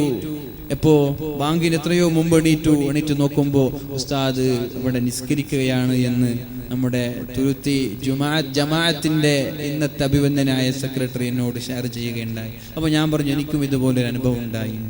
മഹാന്മാരങ്ങനെയാണ്. എല്ലാവരും കാണുന്നിടത്തല്ല നന്മ ചെയ്യേണ്ടത്, ആരും കാണാതിരിക്കുന്നിടത്താ നന്മ ചെയ്യേണ്ടത്. അല്ലാഹു തൗഫീഖ് ചെയ്യട്ടെ. അല്ലാഹു തൗഫീഖ് ചെയ്യട്ടെ. പൊന്നു സഹോദരങ്ങളെ, ചെറുപ്പക്കാരാ, അന്ന ശറഫൽ മുഅ്മിൻ, തഹജ്ജുദ് നിസ്കരിക്കുന്നവന്റെ മുഖത്ത് പ്രകാശമുണ്ടാകും. സിഹിർ വെച്ചാൽ അവന് സിഹിർ ഏൽക്കൂല, കണ്ണീർ വെച്ചാൽ അവന് കണ്ണീർ ഏൽക്കൂല. അങ്ങനെയാണ്. അതുകൊണ്ട് തഹജ്ജുദ് നിസ്കാരം ജീവിതത്തിൽ പതിവാക്കണം. അല്ലാഹു തൗഫീഖ് ചെയ്യട്ടെ. നീ അറിയണം, അന്ന ശറഫൽ മുഅ്മിനി ഖിയാമുഹു ബില്ലൈൽ, രാത്രിയിൽ നിസ്കരിക്കലാണ് ഒരു മുഅ്മിനിന്റെ അഭിമാനം. അല്ലാഹു ആ ഉസ്താദിന്റെ ഖബറിടം സ്വർഗീയമാക്കി കൊടുക്കട്ടെ. അല്ലാഹുവിന്റെ ഹബീബായ റസൂലുള്ളാഹി സ്വല്ലല്ലാഹു അലൈഹി വസല്ലം പറയുന്നുണ്ട്, അൻ നബി ഹുറൈറ റളിയല്ലാഹു അൻഹു ഖാല റസൂലുള്ളാഹി സ്വല്ലല്ലാഹു അലൈഹി വസല്ലം റഹിമല്ലാഹു റജുലൻ ഖാമ മിനൽ ലൈൽ, രാത്രിയുടെ യാമങ്ങളിൽ എണീറ്റ് നിൽക്കുന്ന ഒരു ചെറുപ്പക്കാരന് അല്ലാഹു റഹ്മത്ത് ചെയ്യട്ടെ എന്ന് ദുആ ചെയ്യുന്നത് 14 നൂറ്റാണ്ടുകൾക്ക് മുമ്പ് അല്ലാഹുവിന്റെ ഹബീബാണ് സ്വല്ലല്ലാഹു അലൈഹി വസല്ലം. ഏത് ചെറുപ്പക്കാരൻ കേൾക്കുന്നുണ്ടോ? കല്യാണം കഴിഞ്ഞിട്ട് 1 വർഷമായവരുണ്ടാകും, 1 മാസമായ ആളുണ്ടാകും, 2 മാസമായ ആളുണ്ടാകും, 2 വർഷമായ ആളുണ്ടാകും, 50 വർഷം കഴിഞ്ഞ ആൾ എല്ലാവരും ഈ സദസ്സിലുണ്ടാകും. റഹിമല്ലാഹു റജുലൻ, ഒരു ചെറുപ്പക്കാരന് അല്ലാഹു റഹ്മത്ത് ചെയ്യട്ടെ, അല്ലാഹു കാരുണ്യം ചെയ്യട്ടെ. ഏത് ചെറുപ്പക്കാരനാണവൻ? ഖാമ മിനൽ ലൈൽ, രാത്രിയുടെ യാമങ്ങളിൽ അവൻ എണീറ്റ് നിൽക്കുകയും ഫസ്വല്ല, തഹജ്ജുദ് നിസ്കരിക്കുകയും ചെയ്യുന്ന ചെറുപ്പക്കാരന് അല്ലാഹു റഹ്മത്ത് ചെയ്യട്ടെ. അത് മാത്രാണോ? അല്ല, അവന്റെ ഭാര്യയെ അവൻ വിളിക്കുകയും ചെയ്തു. അപ്പൊ കല്യാണം കഴിക്കാത്ത ആള് എന്താ ചെയ്യാ? വേഗം കല്യാണം കഴിച്ചോളി അല്ലേ? കല്യാണം കഴിക്കാത്ത ആളുകൾ വേഗം കല്യാണം കഴിക്കുക. 26, 25 വയസ്സായിട്ട് എന്നാ കല്യാണം കഴിക്കുക? 22 വയസ്സായാലും നമ്മുടെ ഗവൺമെന്റിന്റെ ലീഗലായിട്ട് പ്രായപൂർത്തിയായി. നമ്മൾക്ക് എത്ര വയസ്സാണ്? 22 വയസ്സായാലും പ്രായപൂർത്തിയായി. അന്ന് മുതൽ കല്യാണം കഴിക്കുക. പെണ്ണിന് 18 വയസ്സായാല് ഗവൺമെന്റിന്റെ നിയമപ്രകാരം പ്രായപൂർത്തിയായി. അത് ഏത് അടിസ്ഥാനത്തിലാണ് ആ പ്രായപൂർത്തി എന്ന് മനസ്സിലായിട്ടില്ല. എന്നാലും കുഴപ്പമില്ല, നമ്മുടെ നിയമമാണല്ലോ, നമ്മൾ അംഗീകരിക്കുക. 18 വയസ്സും 22 വയസ്സായ പിന്നെ കല്യാണം കഴിക്കാനുള്ള സമയമായി. പിന്നെന്തിനാ ബന്ധിപ്പിക്കുന്നത്? കണ്ണൂർ ഭാഗത്ത് ഒരു വേദന പോയപ്പോ ഇപ്പൊ 2 ദിവസം മുമ്പ് ഒരു വേദന പോയപ്പോ കല്യാണം കഴിഞ്ഞു ചോദിച്ചു. ഞാൻ പറഞ്ഞു കല്യാണം കഴിഞ്ഞു. അപ്പോൾ ഒരു 23 വയസ്സിൽ എൻ്റെ കല്യാണം കഴിഞ്ഞിട്ടുണ്ട്. അപ്പോ അവരോട് എൻ്റെ കൂടെയുള്ള ആൾ പറഞ്ഞു, ഉസ്താദിന് പിന്നെ 26 വയസ്സിലാണ് നിക്കാഹ് കഴിഞ്ഞതെന്നാ പറഞ്ഞു. അപ്പോൾ അവർ ചോദിക്കാം, കാസർഗോഡ് 26 വയസ്സിലൊക്കെ കല്യാണം കഴിക്കുമോ? 26 വയസ്സിൽ കല്യാണം കഴിക്കുമോ? എവിടെ 19 വയസ്സിന് കല്യാണം കഴിച്ച ആളില്ല അല്ലേ? 19 വയസ്സ് 18 വയസ്സിന് കല്യാണം കഴിക്കുന്ന ആളുകളാണ്. 26 അവിടെ പിന്നെ 30 കഴിയണമായിരിക്കും, അല്ലാഹു ആലം. അതുകൊണ്ട് കല്യാണം ബന്ധിപ്പിക്കല്ല. ഒക്കെ ഉശിരുള്ള സമയത്ത് തന്നെ കല്യാണം കഴിക്കുക. പിന്നെ വയസ്സായി 30-35 വയസ്സാവാനൊന്നും വെയിറ്റ് ചെയ്യണ്ട. കല്യാണമൊക്കെ വേഗം കഴിച്ചോളി. അതൊക്കെ കണ്ണ് നിയന്ത്രിക്കാൻ നല്ലതാണ്. അല്ലാഹു തൗഫീഖ് ചെയ്യട്ടെ. ഇൻഷാ അല്ലാഹ്. പെണ്ണ് കിട്ടാത്ത പ്രശ്നം ഉണ്ടായിരിക്കെങ്കിലും ഉണ്ടോ? പെണ്ണ് കിട്ടാത്ത പ്രശ്നം ഉണ്ടാവില്ല. കിട്ടിയ പെണ്ണിനെ പാര വെക്കുന്ന പ്രശ്നം ഉണ്ടാവും. അതല്ലേ? അതുണ്ടാവും. ഉണ്ടോ? നാട്ടിലുണ്ടോ? ഉണ്ടോ? ചിരിക്കുന്നത് കാണുമ്പോൾ എനിക്ക് ഉണ്ടെന്ന് തോന്നുന്നുണ്ടല്ലോ. ഉണ്ട്, പല നാട്ടിലുണ്ട്. എന്തിനാണാവോ അതൊക്കെ? അല്ലാഹു അഅലം. ഒരാൾക്ക് പെണ്ണായി, പെണ്ണ് പറഞ്ഞ് പ്രപ്പോസ് വന്നാല് അപ്പുറത്തെ അയൽവാസിക്ക് എന്താ പണി? നല്ല അവിടെ പോയിട്ട് അത് പാര വെക്കുക, എന്നിട്ട് അത് ഒഴിവാക്കുക. എന്ത് ബെനിഫിറ്റ് ആൾക്ക് അതുകൊണ്ട് നേടാൻ കിട്ടുന്നത്? അല്ലാഹു അഅലം. പൊന്നു മക്കളെ, അതൊക്കെ സഹോദരങ്ങളെ, സഹോദരിമാർ, ഇങ്ങനെ ചെയ്യുന്ന ആളുകൾ ജീവിതത്തിൽ ഇതിന്റെ ഭവിഷ്യത്ത് അനുഭവിക്കാതെ മരിച്ചു പോലും ഉറപ്പാണ്. സമൂഹത്തിൽ ഭിന്നിപ്പുണ്ടാക്കുന്ന ആളുകൾ, നാട്ടിൽ ഭിന്നിപ്പുണ്ടാക്കുന്ന ആളുകൾ, അവർ മരണത്തിന് മുമ്പ് അവർ ചെയ്ത അതേ പ്രവർത്തനം അവർ അനുഭവിക്കാതെ മരിച്ചു പോകും. ഇഷ്ടംപോലെ അനുഭവങ്ങൾ എനിക്കിങ്ങനെ ഓർമ്മ ഇങ്ങനെ വരുന്നുണ്ട്, ഞാൻ പറയുന്നില്ല എന്ന് മാത്രം. അപ്പൊ ഏതായാലും കുഴപ്പമില്ല. റഹിമല്ലാഹു റഅൻ, അല്ലാഹു ചെറുപ്പക്കാരാ, അല്ലാഹു അവർക്ക് റഹ്മത്ത് ചെയ്യട്ടെ. ഖാമ മിനൽ ലൈലി, രാത്രിയിൽ എണീക്കുന്ന ചെറുപ്പക്കാരൻ. ഫസ്വല്ലാ വഅയ്ഖള ഇംറഅതഹു, ഭാര്യയെ ഉണർത്തുന്ന ചെറുപ്പക്കാരൻ. ഫഇന്നബത്, അവൾ എണീക്കാതെ അങ്ങോട്ട് മറിഞ്ഞു കിടന്നാൽ. നിങ്ങൾക്ക് കല്യാണം കഴിഞ്ഞിട്ടുണ്ടോ? ഇല്ലേ? കല്യാണം കഴിഞ്ഞിട്ടില്ല. വയസ്സ് എന്നായിട്ട് വലുതാണ്, കല്യാണം കഴിച്ചിട്ടില്ല. എനിക്ക് 3 കൊല്ലമായി കല്യാണം കഴിഞ്ഞിട്ട്. അപ്പൊ ഏതായാലും പിന്നെ ഇൻഷാ അല്ലാഹ് അല്ലാഹുവിന്റെ ഹബീബ് പറഞ്ഞു, അങ്ങനെ കല്യാണം കഴിഞ്ഞു, ഭാര്യ വിളിക്കുക. അപ്പൊ പിന്നെ മോഡേൺ പെണ്ണുങ്ങളാണല്ലോ ഇപ്പൊക്കെ കല്യാണം കഴിഞ്ഞാൽ കിട്ടുക. അപ്പൊ വിളിക്കുമ്പോ പെണ്ണ് അങ്ങോട്ടേക്ക് ചെരിഞ്ഞു കിടന്നു, വീണ്ടും വിളിച്ചപ്പോ ഇങ്ങോട്ട് ചെരിഞ്ഞു കിടന്നു, എണീക്കുന്നില്ല. അപ്പൊ നേരെ ബാത്റൂമിൽ പോയി കുറച്ച് വെള്ളം എടുത്തിട്ട് ഭാര്യയുടെ മുഖത്തേക്ക് കുടഞ്ഞു. പിന്നെ എണീക്കാതെ നിവൃത്തിയില്ലല്ലോ, പെണ്ണും എണീറ്റു. എന്നിട്ട് രണ്ടുപേരും നിസ്കരിച്ചു. റഹിമല്ലാ, അവർ ഭാര്യയ്ക്കും ഭർത്താവിനും അല്ലാഹു റഹ്മത്ത് ചെയ്യട്ടെ. അതേപോലെ റഹിമല്ലാഹു റഅതൻ ഖാമത് മിനൽ ലൈൽ, രാത്രിയിൽ എണീറ്റ് നിൽക്കുന്ന പെണ്ണിനും അല്ലാഹു റഹ്മത്ത് ചെയ്യട്ടെ. ഫസ്വല്ലത, അവൾ നിസ്കരിച്ചു. വഅയ്ഖലത് സൗജഹാ, അവളുടെ ഭർത്താവിനെ അവൾ വിളിക്കുന്നുണ്ട്. ഫഇൻ അബാ, ആ ഭർത്താവ് വിസമ്മതിക്കുമ്പോ, രാത്രി വരാൻ വൈകി കിടന്നുറങ്ങിയ ഭർത്താവാണ്, അവൻ വിസമ്മതിക്കുമ്പോ ബാത്റൂമിൽ ചെന്ന് വെള്ളം കൊണ്ടുവന്ന് ഭർത്താവിന്റെ മുഖത്തേക്ക് കുടയുന്ന, എന്നിട്ട് ഭർത്താവിനെ തഹജ്ജുദ് നിസ്കരിക്കാൻ വിളിക്കുന്ന പെണ്ണ്, ആ പെണ്ണിന് അല്ലാഹു റഹ്മത്ത് ചെയ്യട്ടെ എന്ന് പരിശുദ്ധ റസൂലുള്ളാഹി സ്വല്ലല്ലാഹു അലൈഹി വസല്ലം. തഹജ്ജുദ് നിസ്കാരം അത് വല്ലാത്ത സംഭവമാണ്. അതുകൊണ്ട് പൊന്നു സഹോദരങ്ങളെ, ബാങ്കിന്റെ ഒരു അരമണിക്കൂർ മുമ്പോ 15 മിനിറ്റ് മുമ്പോ എണീറ്റുകൊണ്ട് തഹജ്ജുദ് നിസ്കരിക്കാൻ ശ്രമിക്കണം. അല്ലാഹു തൗഫീഖ് ചെയ്യട്ടെ, അല്ലാഹു തൗഫീഖ് ചെയ്യട്ടെ. നിസ്കാരം ചില്ലറ കാര്യമല്ല.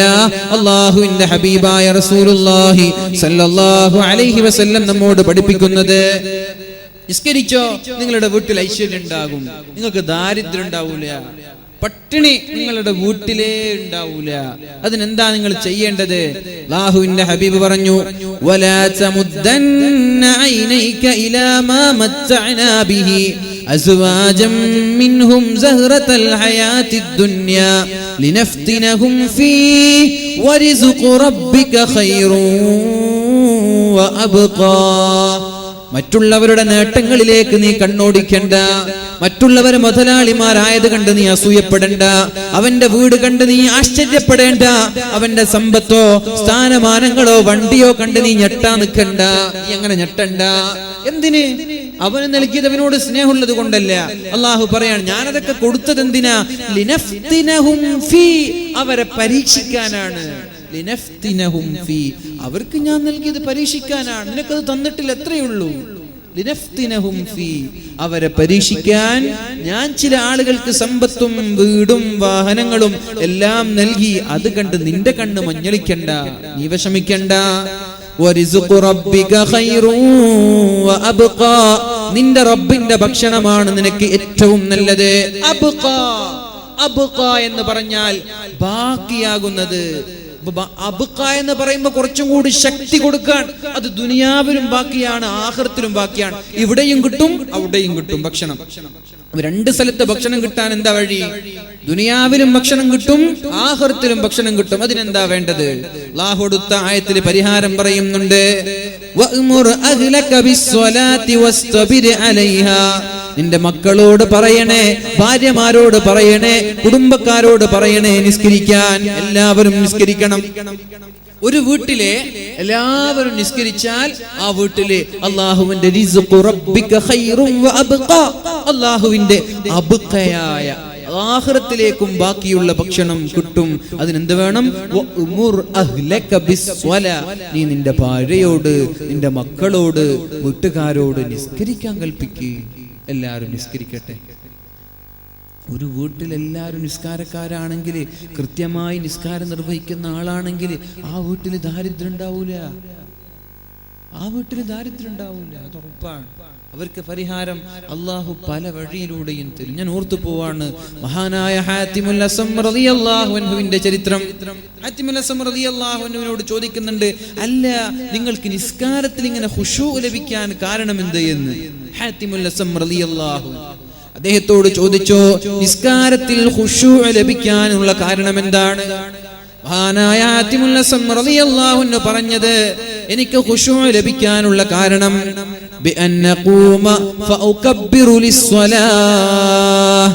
ഞാൻ നിസ്കാരത്തിലേക്ക് വേണ്ടി എണീറ്റ് നിന്നാൽ തക്ബീർ ചൊല്ലി കൈകെട്ടുകയാണ്. എന്റെ കണ്ണിന്റെ മുമ്പിൽ കഅബയെ ഞാൻ പ്രതിഷ്ഠിക്കുന്നു. ഞാൻ കാണുന്നത് കഅബയാണ്, കഅബയുടെ മുമ്പിലാണ് ഞാൻ നിസ്കരിക്കുന്നത്.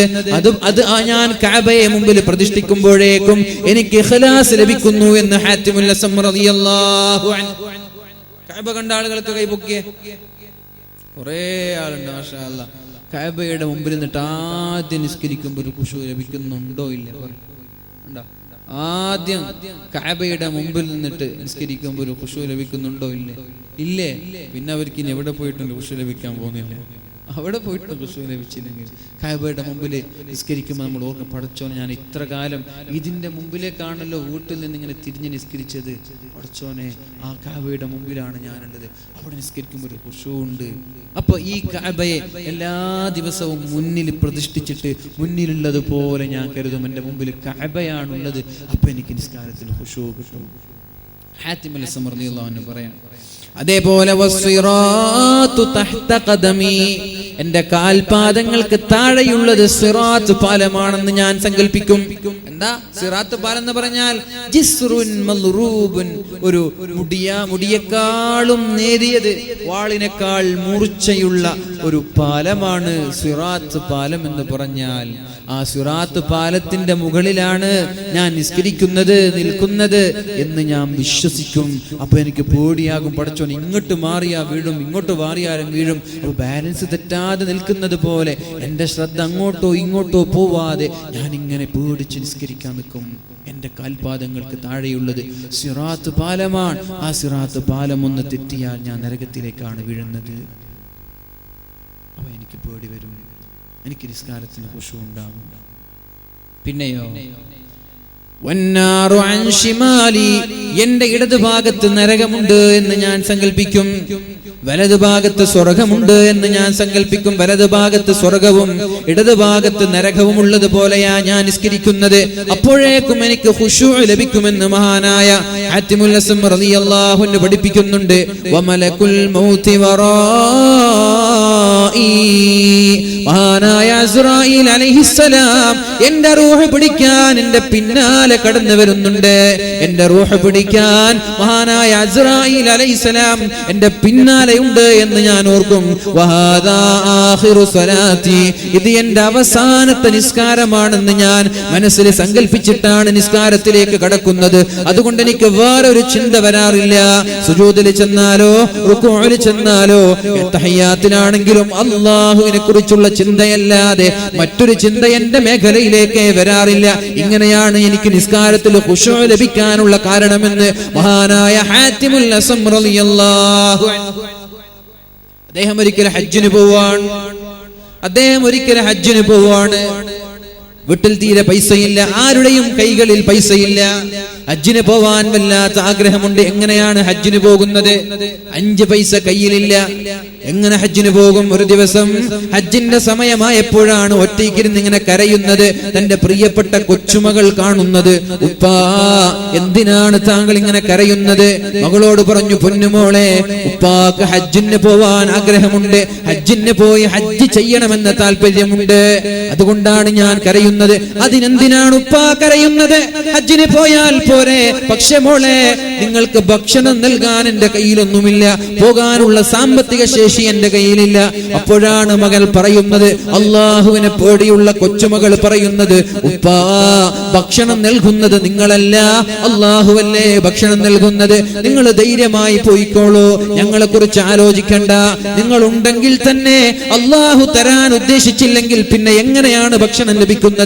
നിങ്ങൾ പോയാൽ അള്ളാഹു ഞങ്ങളെ നിയന്ത്രിച്ചാൽ ഞങ്ങൾക്ക് ഭക്ഷണം ലഭിക്കുകയും ചെയ്യും.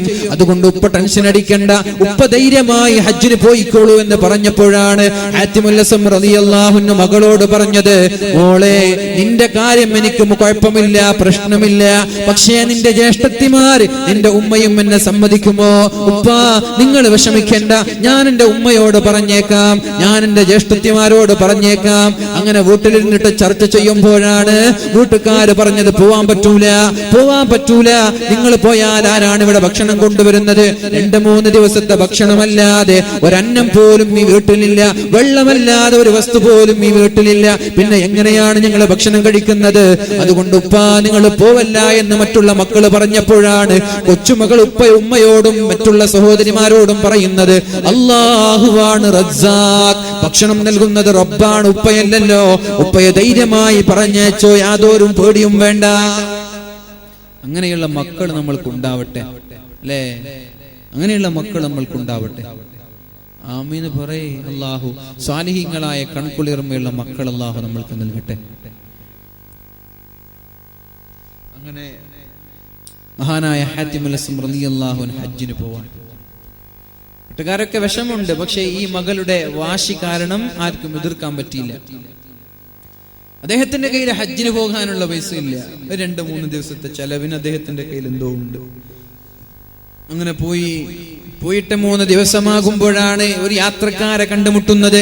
അവരുടെ പിന്നാലെ ഹജ്ജിലേക്ക് പോയിക്കൊണ്ടിരിക്കുമ്പോഴാണ് ആ യാത്രക്കാരുടെ സംഘത്തിലെ ഒരു നേതാവിനെ എന്തോ ഒന്ന് കടിക്കുന്നത്. എന്തോ ഒരു വിഷലിപ്തമായ ഒരു ഇഴജന്തു കടിക്കുന്നത്. ബോധം കെട്ട് നിലത്തു വീണു. ഒരുപാട് പരിശ്രമിച്ചു, ബോധം തെളിയുന്നില്ല. എന്തോ തേളോ പാമ്പോ എന്തോ കടിച്ചു. അപ്പോ ബോധം തെളിയുന്നില്ല. അങ്ങനെ ആകെ ആളുകളൊക്കെ വെപ്രാളായി. അപ്പോഴാണ് ഒരാൾ പറഞ്ഞത്, നമ്മുടെ ഈ സംഘത്തിന്റെ പിന്നിലായിട്ടൊരു സൂഫി വര്യ നടക്കുന്നുണ്ട്, അവരോടൊന്ന് മന്ത്രിച്ചൂതിയാല് നമ്മൾക്കൊരു പക്ഷെ ശിഫ ലഭിച്ചേക്കാം. അദ്ദേഹം ചെന്നു. അദ്ദേഹം പരിശുദ്ധമായ ഖുർആനിന്റെ സൂറത്തുകളും അദ്ദേഹത്തിനറിയുന്ന ദിക്റുകളും ചൊല്ലി മന്ത്രിച്ചു. ആ അബോധാവസ്ഥയിൽ കിടക്കുന്ന അവരുടെ യാത്രാ സംഘത്തിന്റെ തലവനൊന്ന് മന്ത്രിച്ചൂതുമ്പോഴേക്കും അത്ഭുതം എന്ന് പറയണം, അയാൾക്ക് ശിഫ ലഭിച്ചു. അയാൾക്ക് ബോധോദയമുണ്ടായി, ബോധം ലഭിച്ചു. ആ ഒരു സന്തോഷത്തിൽ അയാൾ പറഞ്ഞു, ഇയാൾക്ക് ഹജ്ജിന് പോയി തിരിച്ചു വരാനുള്ള ചെലവ് ഞാൻ ഏറ്റെടുത്തു. ഇയാൾക്ക് ഹജ്ജിന് പോയി തിരിച്ചു വരാനുള്ള ചെലവ് ഞാൻ ഏറ്റെടുത്തു. അപ്പൊ ഇതാരുണ്ടാക്കി? ഇയാൾക്ക് പാമ്പ് കടിക്കാനോ തേള് കടിക്കാനുള്ള കാരണം എന്താ? അള്ളാഹു കടിപ്പിച്ചതാണ്. എന്തേ? ഇയാൾക്ക് ഹാത്തിമുൽ അസ്സമിന് അവിടെ ഹജ്ജിന് പോയിട്ട് തിരിച്ചു വരണം, അള്ളാഹുവിലേക്ക് തവക്കുലാക്കിയിട്ട് ഇറങ്ങിയതാ. അവിടെ എത്തി ഇവിടേക്ക് തിരിച്ചെത്തണം. കാരണം അള്ളാഹുവിനെ ഏൽപ്പിച്ചിരിക്കുക. അപ്പൊ അള്ളാഹുവിന്റെ ഡ്യൂട്ടിയാണ് ഇവരെ രക്ഷപ്പെടുത്തല്, അള്ളാഹുവിന്റെ കടമയാണ്. എന്ത് വിഷയം അങ്ങനെ തന്നെയാണ്. നിങ്ങളോടൊക്കെ എനിക്ക് പറയാനുള്ള സന്ദേശം അതാണ്. നിങ്ങൾ ഏത് വിഷയത്തിൽ ഇറങ്ങുമ്പോഴും പടച്ച റബ്ബിനെ ഏൽപ്പിക്കുക. ദേനവാല ഊപ്പർവാല, നമ്മൾക്ക് എന്ത് നൽകുന്നുണ്ടെങ്കിലും അത് അള്ളാഹുവാണ്. വേറെ ഒരാൾക്ക് തടയാനും പറ്റൂല, നൽകാനും പറ്റൂല. പടച്ച റബ്ബാണ്. അതുകൊണ്ട് ബിസ്മില്ലാഹി തവക്കൽതു അലല്ലാഹ്, പടച്ചോനെ ഞാൻ ഏൽപ്പിക്കുകയാണ്. ഇങ്ങനെ ചെയ്തൊരു വിഷയത്തിൽ ഇറങ്ങിയാൽ നിങ്ങൾക്ക് പരാജയം ഉണ്ടാവില്ല. ഒരിക്കലും പരാജയപ്പെടേണ്ടി വരില്ല. അള്ളാഹു ഏറ്റെടുത്തിരിക്കുകയാണ്. പിന്നെ അള്ളാഹു ഏറ്റെടുത്ത ഒരാൾക്ക് പരാജയം ഉണ്ടാവൂ? അള്ളാഹു ഏറ്റെടുത്തത് കൊണ്ട് അള്ളാഹു അദ്ദേഹത്തിന് ഇങ്ങനെ ഒരു തേളോ എന്തോ കടിക്കുന്നു. അപ്പൊ അദ്ദേഹത്തിന് ശിഫ ലഭിക്കാൻ ഇദ്ദേഹം കാരണമാകുന്നു.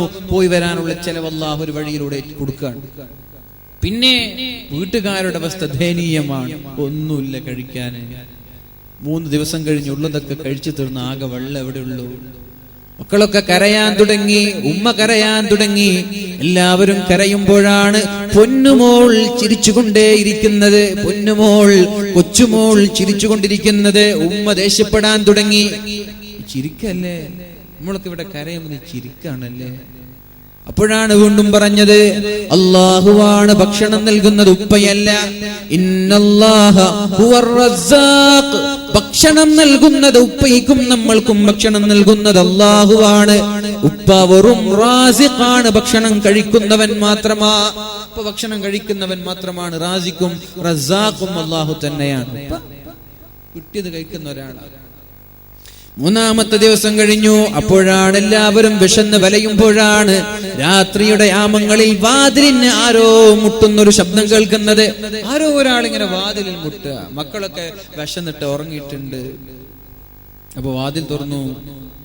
കുടിക്കാൻ വെള്ളമുണ്ടോ? ആകെ അതേപോലെ ഉള്ളു, വേറൊന്നുമില്ല. മനോഹരമായൊരു പാത്രത്തിൽ വെള്ളവുമായിട്ട് അദ്ദേഹത്തിന് വെള്ളം കൊടുത്തപ്പോഴാണ് പറഞ്ഞത്, ഈ നാട്ടിലെ മൻസൂർ രാജാവ്, രാജാവിന്റെ പേര് മൻസൂറാണെന്ന് എനിക്ക് തോന്നുന്നുണ്ട്, മൻസൂർ രാജാവും പരിയാരങ്ങളും വേട്ടയാടാൻ വേണ്ടി ഇറങ്ങിയതാണ്. അദ്ദേഹത്തിന് കുടിക്കാൻ വെള്ളം വേണമെന്ന് പറഞ്ഞപ്പോഴാണ് മനോഹരമായ പാത്രത്തിൽ നല്ല സംശുദ്ധമായ വെള്ളം കൊടുക്കുന്നത്. ആ വെള്ളം കുടിച്ചപ്പോ ആ രാജാവ് ചോദിച്ചു, ഇത് ആരുടെ വീടാ? ലിമൻ ഹാദിഹിൽ ബൈത്ത്, ദിസ് ബിലോങ് ടു ഹൂം, ഇത് ആരുടെ വീടാ? അപ്പോൾ പറഞ്ഞു, ദ ഹാത്തിമുൽ അസ്സം റളിയല്ലാഹു അൻഹുവിന്റെ വീടാ. ഓ, ആ സൂഫി വര്യന്റെ വീടാണോ? ആലിം, ഈ നാട്ടിലെ ഒരു പണ്ഡിതന്റെ വീടാണോ? അതെ. അൽഹംദുലില്ലാഹില്ലദീ സഖാന, അല്ലാഹുവേ ഈ പണ്ഡിതന്റെ വീടിൽ നിന്ന് വെള്ളം കുടിക്കാൻ തൗഫീഖ് തന്ന റബ്ബേ നിനക്കാണ് സർവസ്തുതിയും. എന്നിട്ട് പറഞ്ഞു അദ്ദേഹത്തിന്റെ കയ്യിൽ സ്വർണ്ണ നാണയങ്ങൾ ഉണ്ടായി, ആ നാണയങ്ങൾ വീട്ടിലേക്ക് എറിഞ്ഞു കൊടുത്തു. എന്നിട്ട് കൂടെയുള്ള പരിഹാരങ്ങളോടൊക്കെ പറഞ്ഞു, എന്നെ സ്നേഹിക്കുന്ന ആളുകൾ ഞാൻ ചെയ്തതുപോലെ ചെയ്യണം. അപ്പോ അവരുടെ കൂടെയുള്ള പ്രജകളും മന്ത്രിമാരൊക്കെ അവരുടെ കയ്യിൽ എന്തൊക്കെയുണ്ട് അതൊക്കെ വീട്ടിലേക്ക് എറിഞ്ഞു കൊടുത്തു. ആ രാത്രി ആ നാട്ടിലെ ഏറ്റവും വലിയ മുതലാളി ഈ വീട്ടുകാരായി. ആരേറ്റെടുത്തു? പടച്ച റബ്ബിന്റെ ഏറ്റെടുക്കലാണ്. ഒന്നുമില്ലാത്ത വീട്, ഒന്നുമില്ലാത്ത ഹാത്തിം അൽ ഹസം. പക്ഷെ അതിന് എന്ത് വേണം? തവക്കുൽ വേണം, ക്ഷമ വേണം. അല്ലാഹു എന്താ പറഞ്ഞത്? വഅ്മുർ അഹ്ലക ബിസ്സലാത്തി വസ്തബിർ അലൈഹാ ലാ നസ്അലുക റിസ്ഖാ നഹ്നു നർസുഖുക. നിങ്ങൾ എനിക്ക് ഭക്ഷണം തരേണ്ട, ഞാനാണ് നിങ്ങൾക്ക് ഭക്ഷണം നൽകുന്നത്. നിങ്ങൾ എനിക്ക് ഭക്ഷണം തരേണ്ട, നിങ്ങളോട് ഞാൻ ചോദിക്കുന്നില്ല, ഞാൻ നിങ്ങൾക്ക് ഭക്ഷണം തരാം. എന്താണ് ഇതിന് ചെയ്യേണ്ടത്? വഅ്മുർ അഹ്ലക ബിസ്സലാ. നിങ്ങൾ ഭാര്യമാരും ഭർത്താക്കന്മാരും നിസ്കരിച്ചാൽ മാത്രം പോരാ, ഉപ്പയും ഉമ്മയും നിസ്കരിച്ചാൽ മാത്രം പോരാ. 7 വയസ്സുള്ള മക്കളോട് നിസ്കരിക്കാൻ കൽപ്പിക്കുകയും പള്ളിയിലേക്ക് വരുമ്പോ കയ്യും പിടിച്ചുകൊണ്ട്, മക്കളുടെ കയ്യും പിടിച്ചുകൊണ്ട് പള്ളിയിലേക്ക് കടന്നു വരുന്ന, ജമാഅത്തിന് കൃത്യമായി കടന്നു വരുന്ന ഒരു വീട്ടിൽ സാമ്പത്തിക ഞെരുക്കം ഉണ്ടാവുകയില്ല. നഹ്നു നർസുഖുക, നിങ്ങളുടെ ഭക്ഷണം ഞാൻ ഏറ്റെടുത്തിരിക്കുകയാണ്. ലാ നസ്അലുക റിസ്ഖൻ, നിങ്ങളോട് ഞാൻ ഭക്ഷണം ചോദിക്കുന്നില്ല, നിങ്ങൾക്ക് ഞാൻ തരാം. എന്താ ചെയ്യേണ്ടത്? വഅ്മുർ അഹ്ലക ബിസ്സലാ, നിന്റെ മക്കളോട് പറയേ നിസ്കരിക്കാൻ. സ്കൂളിൽ പോയിട്ട് ചോദിക്കേ, പൗഡർ പോയി പോണ്ട എന്ന് പേടിച്ചിട്ട് നിസ്കരിക്കാത്ത പെൺകുട്ടികളുണ്ട്.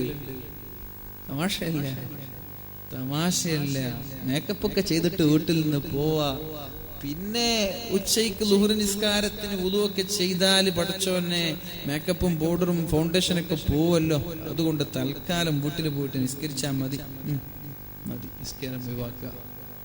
പിന്നെ ചെറുപ്പക്കാര് ബ്രേക്ക്, ഉച്ചയ്ക്കുള്ള ഒരു ഇടവേള കിട്ടിയ പിന്നെ ഒന്നിങ്ങനെ എവിടെങ്കിലും കളിച്ച് ഓടിച്ചാടി നടക്കുക. പിന്നെ 1 മണിക്കൂർ പോയതറിഞ്ഞിട്ടില്ല, ളുഹ്ർ നിസ്കരിച്ചിട്ടില്ല, പിന്നെ എങ്ങനെ ഭക്ഷണം ലഭിക്കും? നിസ്കരിക്കാൻ പറയും.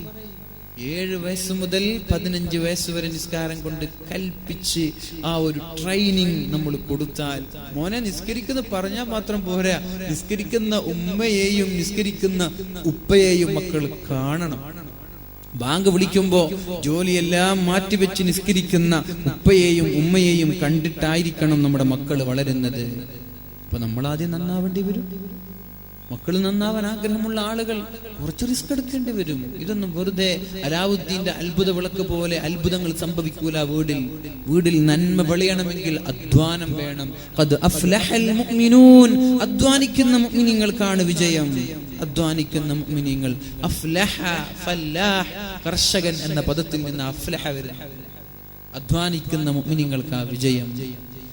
അല്ലാഹു തൗഫീഖ് ചെയ്യട്ടെ. അപ്പൊ ഭക്ഷണം കിട്ടാൻ എന്താ വഴി? ഭക്ഷണം കിട്ടാൻ അല്ലാഹു തആല പറഞ്ഞു തന്ന വഴി, വഅ്മുർ അഹ്ലക ബിസ്സലാത്തി വസ്തബിർ അലൈഹാ. നിസ്കരിച്ചാൽ മാത്രം പോരെ, ക്ഷമിക്കണം. 3 ദിവസം ഭക്ഷണം കിട്ടിയില്ല, അപ്പൊ ക്ഷമിക്കാൻ തയ്യാറുള്ള ഒരു പൊന്നുമോൾ അവിടെ ഉണ്ട്, ഒരു മോളുണ്ട് അവിടെ. അവൾ അല്ലാഹു കൈവടിയൂല. വസ്തബിർ അലൈഹാ, ക്ഷമിക്കുന്ന ഒരു പൊന്നുമോളുണ്ട്. ക്ഷമിക്കുന്ന ഒരാളെയും അല്ലാഹു കൈവടിയില്ല. ഈ പെണ്ണ് കൊച്ചുമോൾക്ക് വേണ്ടി അല്ലാഹു കൊടുത്തതാ. ക്ഷമിക്കുന്ന, പടച്ചോനിൽ വിശ്വാസം അർപ്പിച്ച ഒരു പെണ്ണുണ്ട് അവിടെ. അള്ളാഹു ഒഴിവാക്കൂല അവരെ. അള്ളാഹു ഒരാൾ ഏറ്റെടുത്താൽ പിന്നെ ഒരാൾക്ക് അവരെ തകർക്കാൻ പറ്റൂല. അതുകൊണ്ട് നാട്ടുകാരോട് പറഞ്ഞു നടക്കണ്ട, പടച്ചോനോട് പറയും. വിഷമങ്ങൾ അള്ളാഹിനോട് പറയും, പരിഹരിക്കാൻ പടച്ചോനുണ്ടാകും. അള്ളാഹു തൗഫീഖ് ചെയ്യട്ടെ.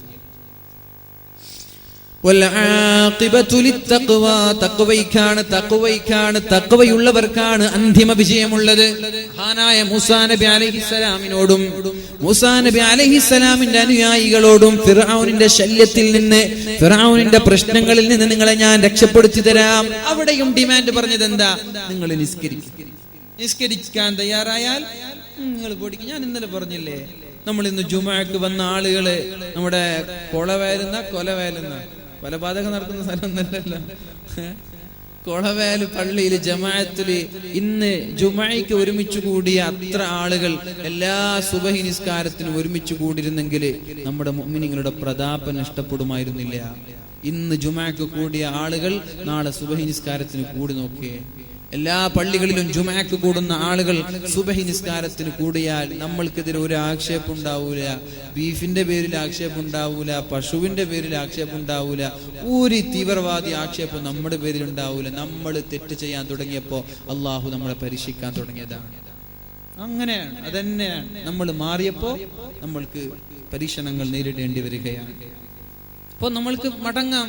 പ്രശ്നങ്ങളൊക്കെ ഇല്ലാതെ, ഒരു പ്രശ്നമില്ലാതെ സന്തോഷത്തോടെ ജീവിക്കാൻ എന്ത് വേണം? കൃത്യമായി ജമാഅത്തിന് പള്ളിയിൽ പോവുക. എല്ലാവരും പോകണം. അപ്പൊ എന്താകും? നാട്ടിൽ ബർക്കത്തുണ്ടാകും. സമൂഹം മുസ്ലിങ്ങളെ നമ്മൾ ബഹുമാനിക്കാൻ തുടങ്ങും. ബാങ്ക് വിളിക്കുമ്പോൾ മിണ്ടാതിരുന്ന ഹൈന്ദവ സുഹൃത്തുക്കളില്ലേ? പഴയ കാലത്ത് ഉസ്താദുമാരെ കാണുമ്പോൾ മടക്കി കുത്തൊക്കെ മാറ്റി വെച്ചിരുന്ന ആളുകളില്ലേ?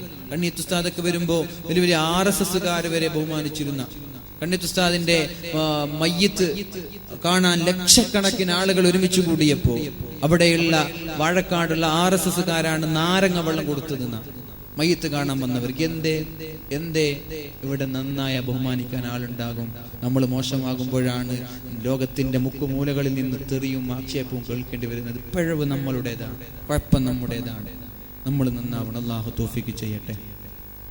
അപ്പോൾ മഹാനായ മൂസാ നബി അലൈഹിസ്സലാമിനോട് അല്ലാഹുവിന്റെ ഹബീബായ റസൂലുള്ളാഹി സ്വല്ലല്ലാഹു അലൈഹി വസല്ലമ അല്ലാഹുവിന്റെ കലീമുല്ലാഹി മൂസാ നബി അലൈഹിസ്സലാമിനോട് പറഞ്ഞത്, ഫിർഔനിന്റെ ശല്യത്തിൽ നിന്ന് നിങ്ങളെ രക്ഷപ്പെടുത്താൻ പക്ഷെ നിങ്ങൾ ചെയ്യേണ്ടത് ബിസ്മില്ലാഹിർ റഹ്മാനിർ റഹീം. ഒന്ന് എണീറ്റിക്കല്ലേ നമുക്ക്? സല്ലു അലാ സയ്യിദിനാ മുഹമ്മദ് സല്ലല്ലാഹു അലാ മുഹമ്മദ്.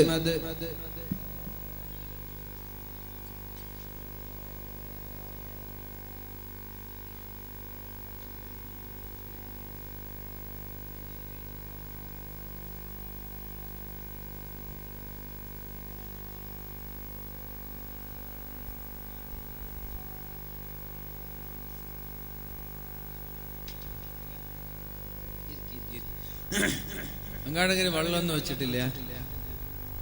വേണ്ട, വരുന്നുണ്ടല്ലേ? മാഷാ അല്ലാഹ്. വെള്ളമൊക്കെ കുടുക്കി. ചിരണൊക്കെ ഇല്ലേ? വെള്ളം ചീരണൊക്കെ വാങ്ങി ഒന്നിരായ നമ്മുടെ നജുമുദ്ദീൻ തങ്ങൾ വരുന്നുണ്ട്. എവിടെ പോയാലും മൂപ്പരുണ്ടാവും ദുആ ചെയ്യാൻ. അവസാനമാണെങ്കിൽ പരിപാടി കഴിയുമ്പോൾ മൂപ്പരുത്തും, പിന്നെ മൂപ്പര് ദുആ ചെയ്യും. ഒരുപാട് സ്ഥലങ്ങളിൽ കണ്ടിട്ടുണ്ട്. ഇൻഷാ അല്ലാഹ് കഴിഞ്ഞിട്ട് നമുക്ക് പറയാം. തങ്ങൾ സ്റ്റേജിൽ കയറുമ്പോൾ ഞാൻ എൻ്റെ വാക്കുകൾ നിർത്തും ഇൻഷാ അല്ലാഹ്. തങ്ങൾ രാവിലെ വരെ കയറിയില്ലെങ്കിൽ നിർത്തൂല. അപ്പൊ അങ്ങനെയാണ്, തങ്ങൾ കയറിയില്ലെങ്കിൽ നിർത്തുന്ന പരിപാടിയില്ല. ഇൻഷാ അല്ലാഹ്. അല്ലാഹു തൗഫീഖ് ചെയ്യട്ടെ. وأوحينا إلى موسى وأخيه أن تبوأ لقومكما بمصر بيوتا وجعلوا بيوتكم قبلة وأقيموا الصلاة وبشر المؤمنين. ഫിർഔനെയും സമൂഹത്തെയും ആ ചെങ്കടലിൽ നശിപ്പിക്കാം ഞാൻ. പക്ഷെ നിങ്ങൾ ചെയ്യേണ്ട ഒരു വിഷയമുണ്ട്. വഅൗഹൈനാ ഇലാ മൂസാ വഅഖീ. ഹാറൂൻ നബി അലൈഹിസ്സലാമിനോടും മൂസാ നബി അലൈഹിസ്സലാമിനോടും അല്ലാഹു സന്ദേശമിറക്കി വഹയ നൽകി. എന്ത്?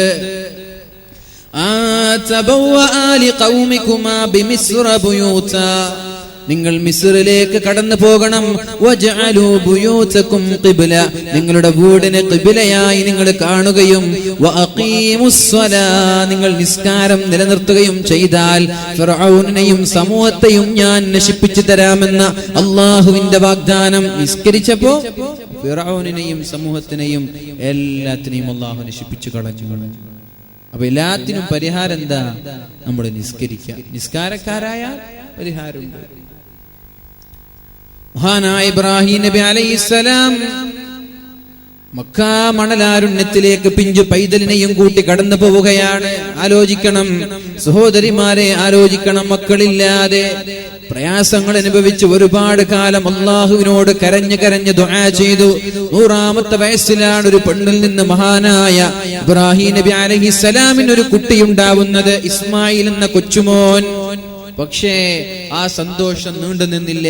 പരീക്ഷണങ്ങളുടെ തീച്ചൂളയിൽ ജീവിച്ച ഒരാളാണ് ഇബ്രാഹിം നബി അലൈഹിസ്സലാം. ഇബ്രാഹിം നബി എന്താ ചെയ്തത്? വാളും വടിയെടുത്തിട്ട് യുദ്ധത്തിന് പോയോ? ഇന്ന് തീവ്രവാദത്തിലേക്കൊക്കെ പോകുന്ന ആളുകളുണ്ട്. ഇബ്രാഹിം നബി ചെയ്തത് എന്താ?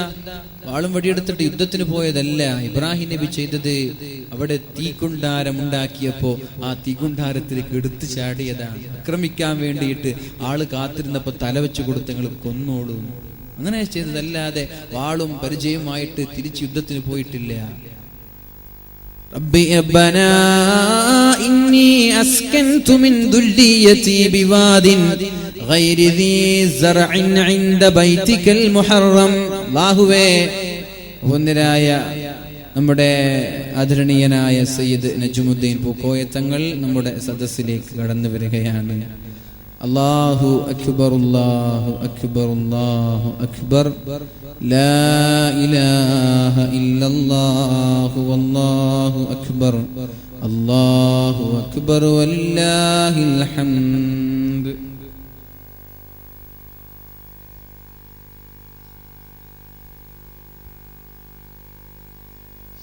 അപ്പോൾ തങ്ങൾ വന്നു നിർത്താനുള്ള സമയമായി. ഒരു 10 മിനിറ്റ് ഉണ്ട്. മഹാനായ ഇബ്രാഹിം നബി അലൈഹിസ്സലാം തന്റെ കൊച്ചുമോനെയും തന്റെ ഭാര്യയെയും കൊണ്ട് മക്ക മണലാരുണ്യത്തിലേക്ക് കടന്നു പോകുന്നു.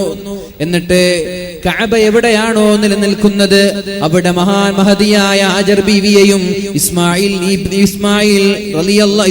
അലൈഹിസ്സലാമിനെയും അവിടെ വെച്ചിട്ട് തിരിച്ചിങ്ങോട്ട് വരുമ്പോഴാണ് ഭാര്യ ചോദിക്കുന്നത്, എങ്ങോട്ടാ ശ്രദ്ധിക്കണേ. നമ്മുടെ നേരത്തെ ഒരു വിഷയം ഉണ്ടല്ലോ, ആ വിഷയം എവിടേക്കൊന്ന് നിങ്ങൾ ടച്ച് ചെയ്ത് മനസ്സിലാക്കുക.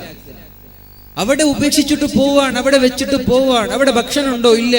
അവിടെ മൃഗങ്ങളുണ്ടോ? ഇല്ല. വെള്ളമില്ല, പിന്നെ മരങ്ങളില്ല, ആൾപ്പാർപ്പില്ല, വീടില്ല, ഒന്നുമില്ലാത്ത മരുഭൂമിയിൽ, ചുട്ടുപൊള്ളുന്ന മണൽത്തരികളുള്ള മരുഭൂമിയിൽ ഹാജർ ബീവിയെയും ഇസ്മായിൽ എന്ന കൊച്ചുമോനെയും അവിടെ വെച്ചിട്ട് വരിക.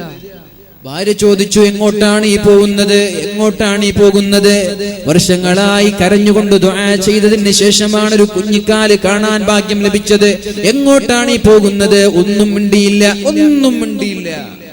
അപ്പോഴാണ് ഭാര്യ ചോദിക്കുന്നത്, അല്ലാഹുവിന്റെ കൽപ്പനയുണ്ടോ? അല്ലാഹുവിന്റെ കൽപ്പന പ്രകാരമാണോ നിങ്ങൾ പോകുന്നത്? തലയാട്ടി, അതെ, അല്ലാഹു പറഞ്ഞതാണ്. എന്നാൽ എനിക്ക് കുഴപ്പമില്ല പെണ്ണെ, സഹോദരിമാരെ, തല കൊടുത്ത് ആലോചിക്കണം ഈ വിഷയം. എന്താണ് ഈ പെണ്ണ് ഇവിടെ പറയുന്നത്? ഹാജർ ബീവി റളിയല്ലാഹു അൻഹുവിന്റെ മനക്കരുത്തെന്താ? ഒരു മകനുണ്ട്, ഹാജർ ബീവിയുണ്ട്, വേറെ ഒരാളില്ല, വെള്ളമില്ല, ഭക്ഷണമില്ല. തന്റെ ഭർത്താവ് ഉപേക്ഷിച്ചിട്ട് പോവാണ്. അപ്പോഴാണ് ചോദിക്കുന്നത്, അല്ലാഹുവിന്റെ തീരുമാനമാണോ ഇത്? അല്ലാഹുവിന്റെ തീരുമാനമാണെങ്കിൽ എനിക്ക് കുഴപ്പമില്ല, എനിക്കത് പ്രശ്നമല്ല. അല്ലാഹുവിന്റെ തീരുമാനമാണോ?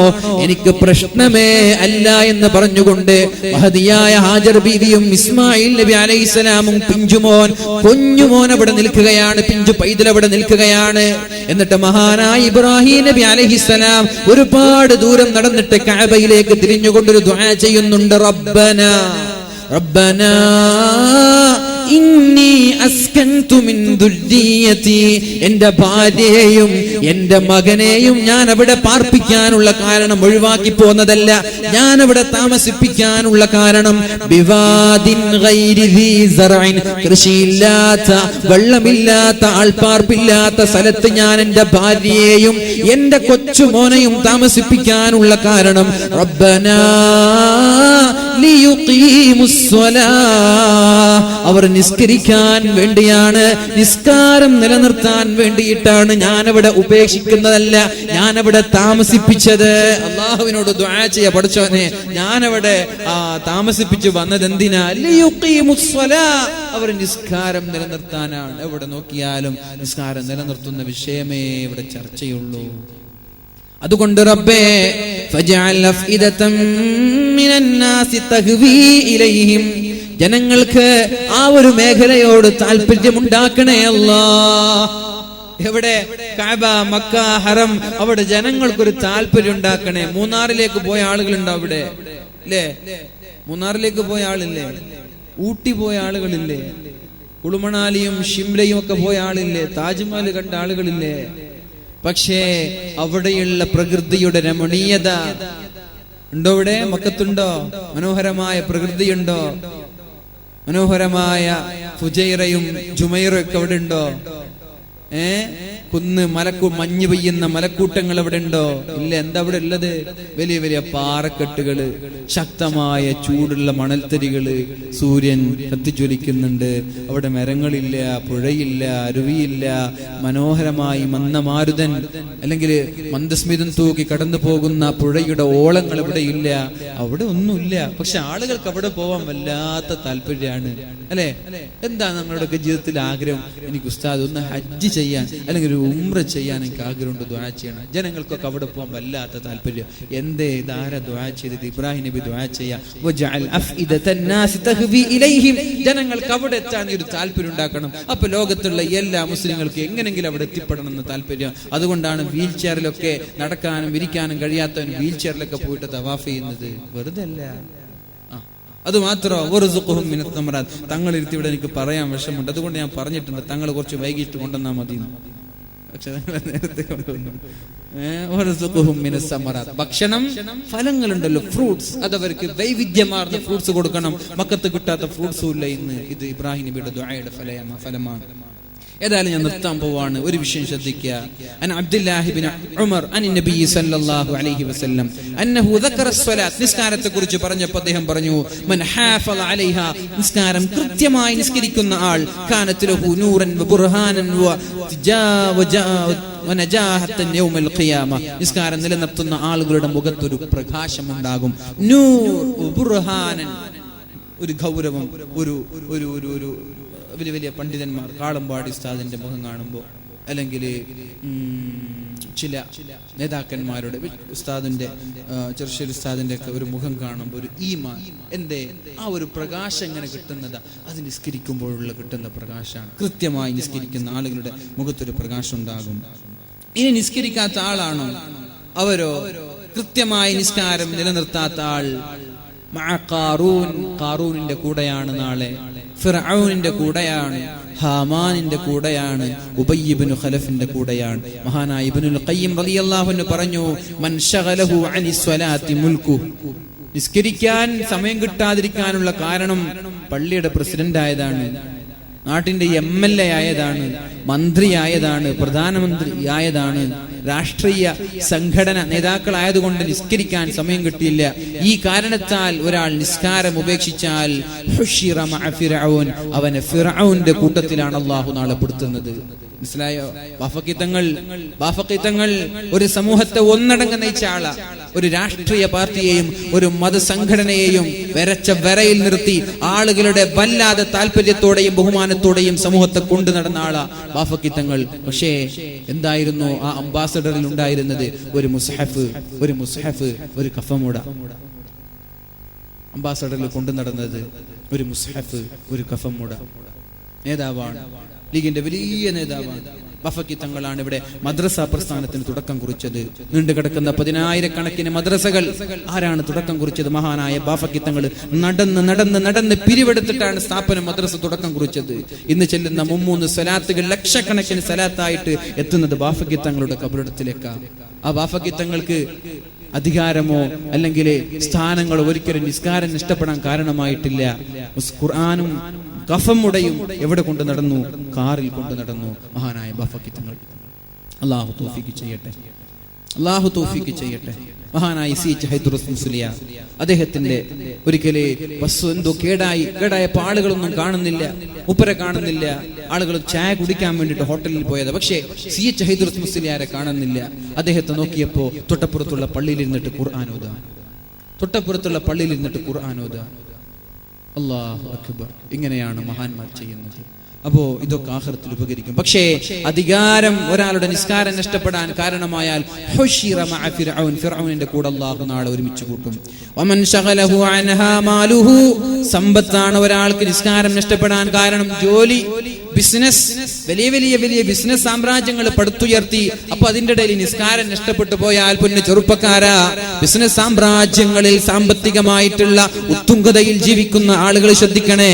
സമ്പത്താണ് നിങ്ങളെ നിസ്കാരം നഷ്ടപ്പെടാൻ കാരണമെങ്കിൽ ഹുശിറ മഅ ഖാറൂൻ, ഖാറൂനിന്റെ കൂടെയാണ് നാളെ അല്ലാഹു ഒരുമിച്ച് കൂട്ടുന്നത്. മഅദല്ലാഹ്, അല്ലാഹു നമ്മളെ രക്ഷപ്പെടുത്തട്ടെ. വമൻ ശഗലഹു സ്വലാത്തു ജാഹുഹു, അവന്റെ സ്ഥാനമാനങ്ങളാണ് നിസ്കാരത്തിൽ നിന്ന് അവനെ തടയുന്നതെങ്കിൽ ഹുശിറ മഅ ഹാമാൻ, ഹാമാനിന്റെ കൂടെ. വമൻ ശഗലഹു അൻഹാ തിജാറതുഹു, ഒരാളുടെ കച്ചവടമാണ്, നേരത്തെ പറഞ്ഞത് സമ്പത്താണ്, ഇവിടെ പറഞ്ഞത് ബിസിനസ് ആണ്, കച്ചവടമാണ്, നിസ്കരിക്കാൻ കഴിയാതിരിക്കാനും ഖളാ ആവാനുള്ള കാരണമെങ്കിൽ ഹുശിറ മഅ ഉബയ്യ് ഇബ്നു ഖലഫ്, ഉബയ്യ് ഇബ്നു ഖലഫിന്റെ കൂടെയാണ് നാളെ നരകത്തിൽ ഒരുമിച്ച് കൂട്ടുന്നത് എന്ന് മഹാനായ ഇബ്നുൽ ഖയ്യിം റളിയല്ലാഹു അൻഹു പറയുന്നുണ്ട്. ആദ്യം ഓതി വെച്ച ആയത്തിന്റെ അർത്ഥം കൂടി പറഞ്ഞുകൊണ്ട് ഞാൻ എന്റെ വാക്കുകൾ ഉപസംഹരിക്കുകയാണ്. കുല്ലു നഫ്സിൻ ബിമാ കസബത് റഹീന ഇല്ലാ അസ്ഹാബൽ യമീൻ ഫീ ജന്നാതി യതസാഅലൂൻ. സ്വർഗീയ ലോകത്ത് അവരോട് ചോദിക്കുകയാണ്, കുറ്റവാളികളായ നരകക്കാരായ ആളുകളോട്, സഹോദരങ്ങളെ, ചെറുപ്പക്കാരികളെ, നിസ്കാരം വെറുതെ അനാവശ്യമായി ഒരു കാരണവുമില്ലാതെ നഷ്ടപ്പെടുത്തുന്ന ആളുകളാണെങ്കിൽ ഈ ഒരു വിഷയം ശ്രദ്ധിക്കണേ. എന്താണ് അല്ലാഹു പറയുന്നത്? സൂറത്തുൽ മുദ്ദസിറിൽ അല്ലാഹു പറയുന്ന വാക്കുകൾ എന്താണ്? ഫീ ജന്നാതി യതസാഅലൂൻ. സ്വർഗീയ സുഖങ്ങളിൽ അഭിരമിച്ചു കൊണ്ടിരിക്കുന്ന സ്വർഗീയ നേതാക്കളൊക്കെ നരകത്തിൽ കഷ്ടപ്പെടുന്ന ആളുകളോട്, നരകത്തിന്റെ യാതന സഹിക്കുന്ന ആളുകളോട്, നരകത്തിന്റെ തീജ്വാലയിൽ പ്രയാസങ്ങൾ അനുഭവിക്കുന്ന ആളുകളോട് ചോദിക്കുകയാണ്, മാ സലഖകും ഫീ സഖർ, എങ്ങനെയാണ് നിങ്ങൾ നരകത്തിലേക്ക് എത്താൻ കാരണം? എന്തേ അല്ലാഹു നിങ്ങളെ നരകത്തിലേക്ക് കൊണ്ടുപോയത്? ഒരുപാട് വാളൊക്കെ പറഞ്ഞ ആളാണല്ലോ, അല്ലെങ്കിൽ പള്ളിയുടെ പ്രസിഡന്റ് ആയിരുന്നല്ലോ, നാടിന്റെ പ്രമാണിയായിരുന്നല്ലോ, നാട്ടിലെ MLA ആയിരുന്നല്ലോ, ഉസ്താദായിരുന്നല്ലോ, അല്ലെങ്കിൽ മുതലാളിയായിരുന്നല്ലോ, പാവപ്പെട്ടവനായിരുന്നല്ലോ, മുക്രിയായിരുന്നല്ലോ എന്നൊക്കെ പറഞ്ഞുകൊണ്ട് നരകക്കാരായ ആളുകളോട് സ്വർഗ്ഗക്കാർ ചോദിക്കുകയാണ്, മാ സലകകും ഫീ സഖർ, എന്തേ നിങ്ങൾ നരകത്തിൽ കടക്കാനുള്ള കാരണമെന്ന് ചോദിക്കുമ്പോ അവരെടുത്ത വായക്ക് കൊടുക്കുന്ന മറുപടി, അവർ പറയുന്നു, ലം നകു മിനൽ മുസല്ലീൻ, നിസ്കാരം നിലനിർത്തുന്നവരായില്ല, കൃത്യമായി നിസ്കരിക്കുന്ന ആളായില്ല. ബാങ്ക് വിളിക്കുമ്പോൾ ഞാൻ നിസ്കരിച്ചില്ല, അനാവശ്യമായി സമയമുണ്ടായിട്ട് കാരണങ്ങളില്ലാതെ നിസ്കാരത്തെ പിന്തിപ്പിക്കുന്ന ആളായിരുന്നു ഞാൻ. ലം നകു മിനൽ മുസല്ലീൻ, ഞാൻ നിസ്കരിക്കുന്ന ആളായില്ല, നിസ്കാരത്തെ ഞാൻ ശ്രദ്ധിച്ചില്ല, അതിന്റെ ഗൗരവം ഞാൻ മനസ്സിലാക്കിയില്ല, അതുകൊണ്ടാണ് ഞാൻ നരകത്തിലേക്ക് കടന്നതെന്നാണ് നരകവാസികൾ അവരോട് ആദ്യമായി പറയുന്ന മറുപടി. രണ്ടാമത്തേത്, വലം നകു നുത്ഇമുൽ മിസ്കീൻ, പാവപ്പെട്ട ആളുകൾക്ക് ഭക്ഷണം നൽകിയില്ല. എല്ലാവരും കളിച്ചു നടക്കുമ്പോ, എല്ലാവരും ചിരിച്ചു നടക്കുമ്പോ ഞാനും അവരുടെ കൂട്ടത്തിൽ പെട്ടുപോയി, നന്നാവാൻ എനിക്ക് തോന്നിയില്ല, അതുകൊണ്ടാണ് ഞാൻ നരകത്തിലേക്ക് പെട്ടുപോയത് എന്ന് നരകവാസികൾ മറുപടി പറയുമെന്ന് പരിശുദ്ധ സൂറത്തുൽ ഖുർആൻ നമ്മോട് പഠിപ്പിക്കുന്നുണ്ട്. അതുകൊണ്ട് സഹോദരങ്ങളെ, നിസ്കാരത്തിന്റെ കാര്യം വളരെ ഗൗരവത്തോടെ മനസ്സിലാക്കുകയും ജീവിതത്തിൽ ഒരു നിസ്കാരം പോലും ഇൻഷാ അല്ലാഹ് എന്റെ അടുത്ത് നിന്ന് കാരണം കൂടാതെ നഷ്ടപ്പെട്ടു പോവുകയില്ല എന്നും ഒന്ന് ആത്മപ്രതിജ്ഞ ഈ ഒരു സമയത്തെടുക്കണമെന്ന് ഞാൻ നിങ്ങളോട് സാന്ദർഭികമായി ഉണർത്തിക്കൊണ്ട്